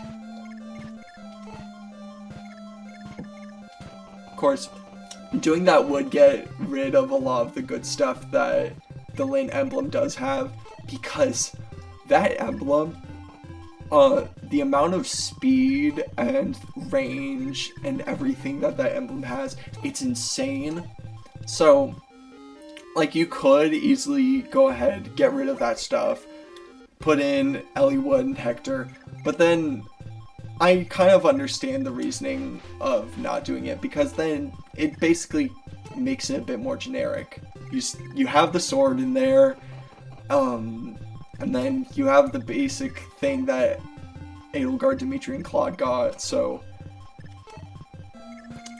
yeah. And then of course it would also get rid of the DLC Hector emblem, and then you put someone else in that place. Of course, in my opinion, it should be Alencia because she's the best. Who knows? Honestly, though, if there were more DLC emblems in Engage, I feel like the basic list of who they should add would be Alm. For like the games that don't have DLC emblems, would be Alm, because obviously you have Celica in there, and the fact is that you should really put your other protagonist because he's a great character.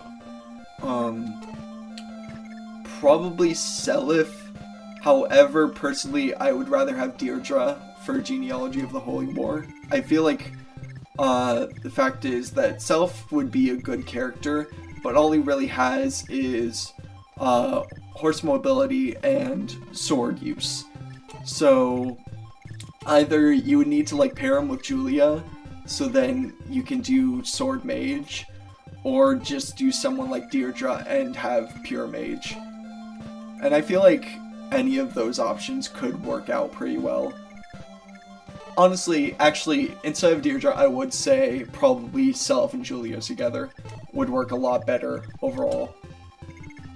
Other than that, for HGS 776, it would have to be, I feel, either Quan or Nana. And considering that Nana, all she has is really cleric stuff or sword stuff, Quan would be so much better. Because, I mean, it would be another Lance cavalry unit, but that's still another Lance unit, and you need a lot of those still in Engage for the emblems. Binding Blade, it would probably be Lilina. That's a pretty easy guess to do, considering that Roy is the son of Eliwood and Lilina is the daughter of Hector. It would just make sense to do her. But if you weren't doing her, I could easily see someone like Faye being in the place, just because she would be another dragon unit you can use, and she could probably have some differences from Tiki. Blazing Blade obviously has Hector. Sacred Stones, in my opinion, La Rochelle.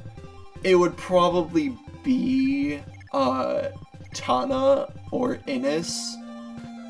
And honestly, I could easily see it being a mix of them, considering that the Erica emblem gets both Ephraim and Erica for it.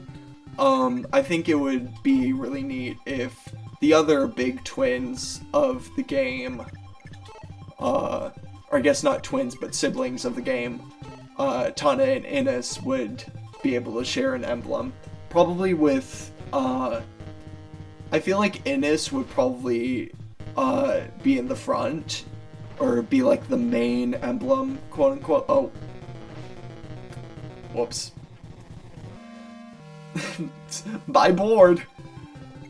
I really feel like it would make sense for him overall.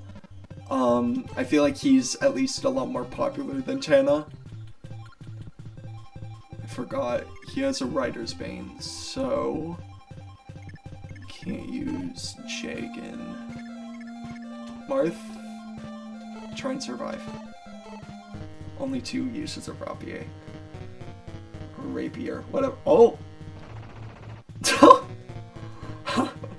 Nice! Phew! That was easy. What else is there? I'm not gonna count... Oh wait, next is Path of Radiance. Path of Radiance, Alencia. Radiant Dawn, also Alencia. Shadow Dragon, and the book 2. So FE11 and 12. I'm gonna say no one, just because you basically have Marth for those. Awakening got Crom, Fates got Camilla. 3 houses. I think that's all of them. And just in time. All that's left is this cleric. Oh, she does not a lot of damage. It's better than nothing.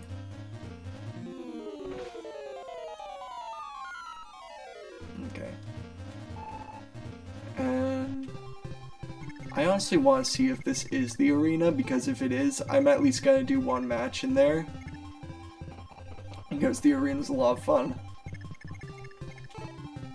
It's also stressful. But I'm fine with stressful. So here, lost 3 units this chapter. That's probably not good. It'll be fine. Well, who am I kidding? We'll be fine. Okay. So the special thing about the arena is you take a certain amount of gold to put someone in, and if they win, they gain some XP and you get like a bunch of your gold back times a certain amount. I don't know specifically how much more you get. However, if the unit you put in loses, they die. So, is this the arena? Yeah. So we're playing Matheson, because I don't care if he lives or dies.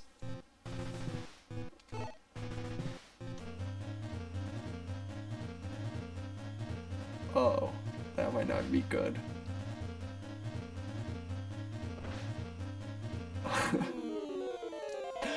So, I might have just killed Mathis.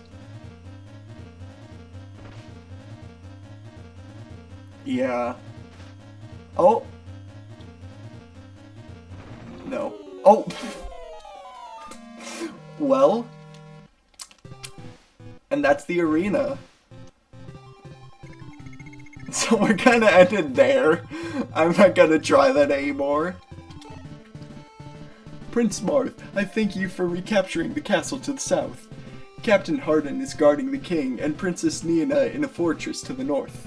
If you meet up with Hardin, please give him the silver sword. Wow. Okay.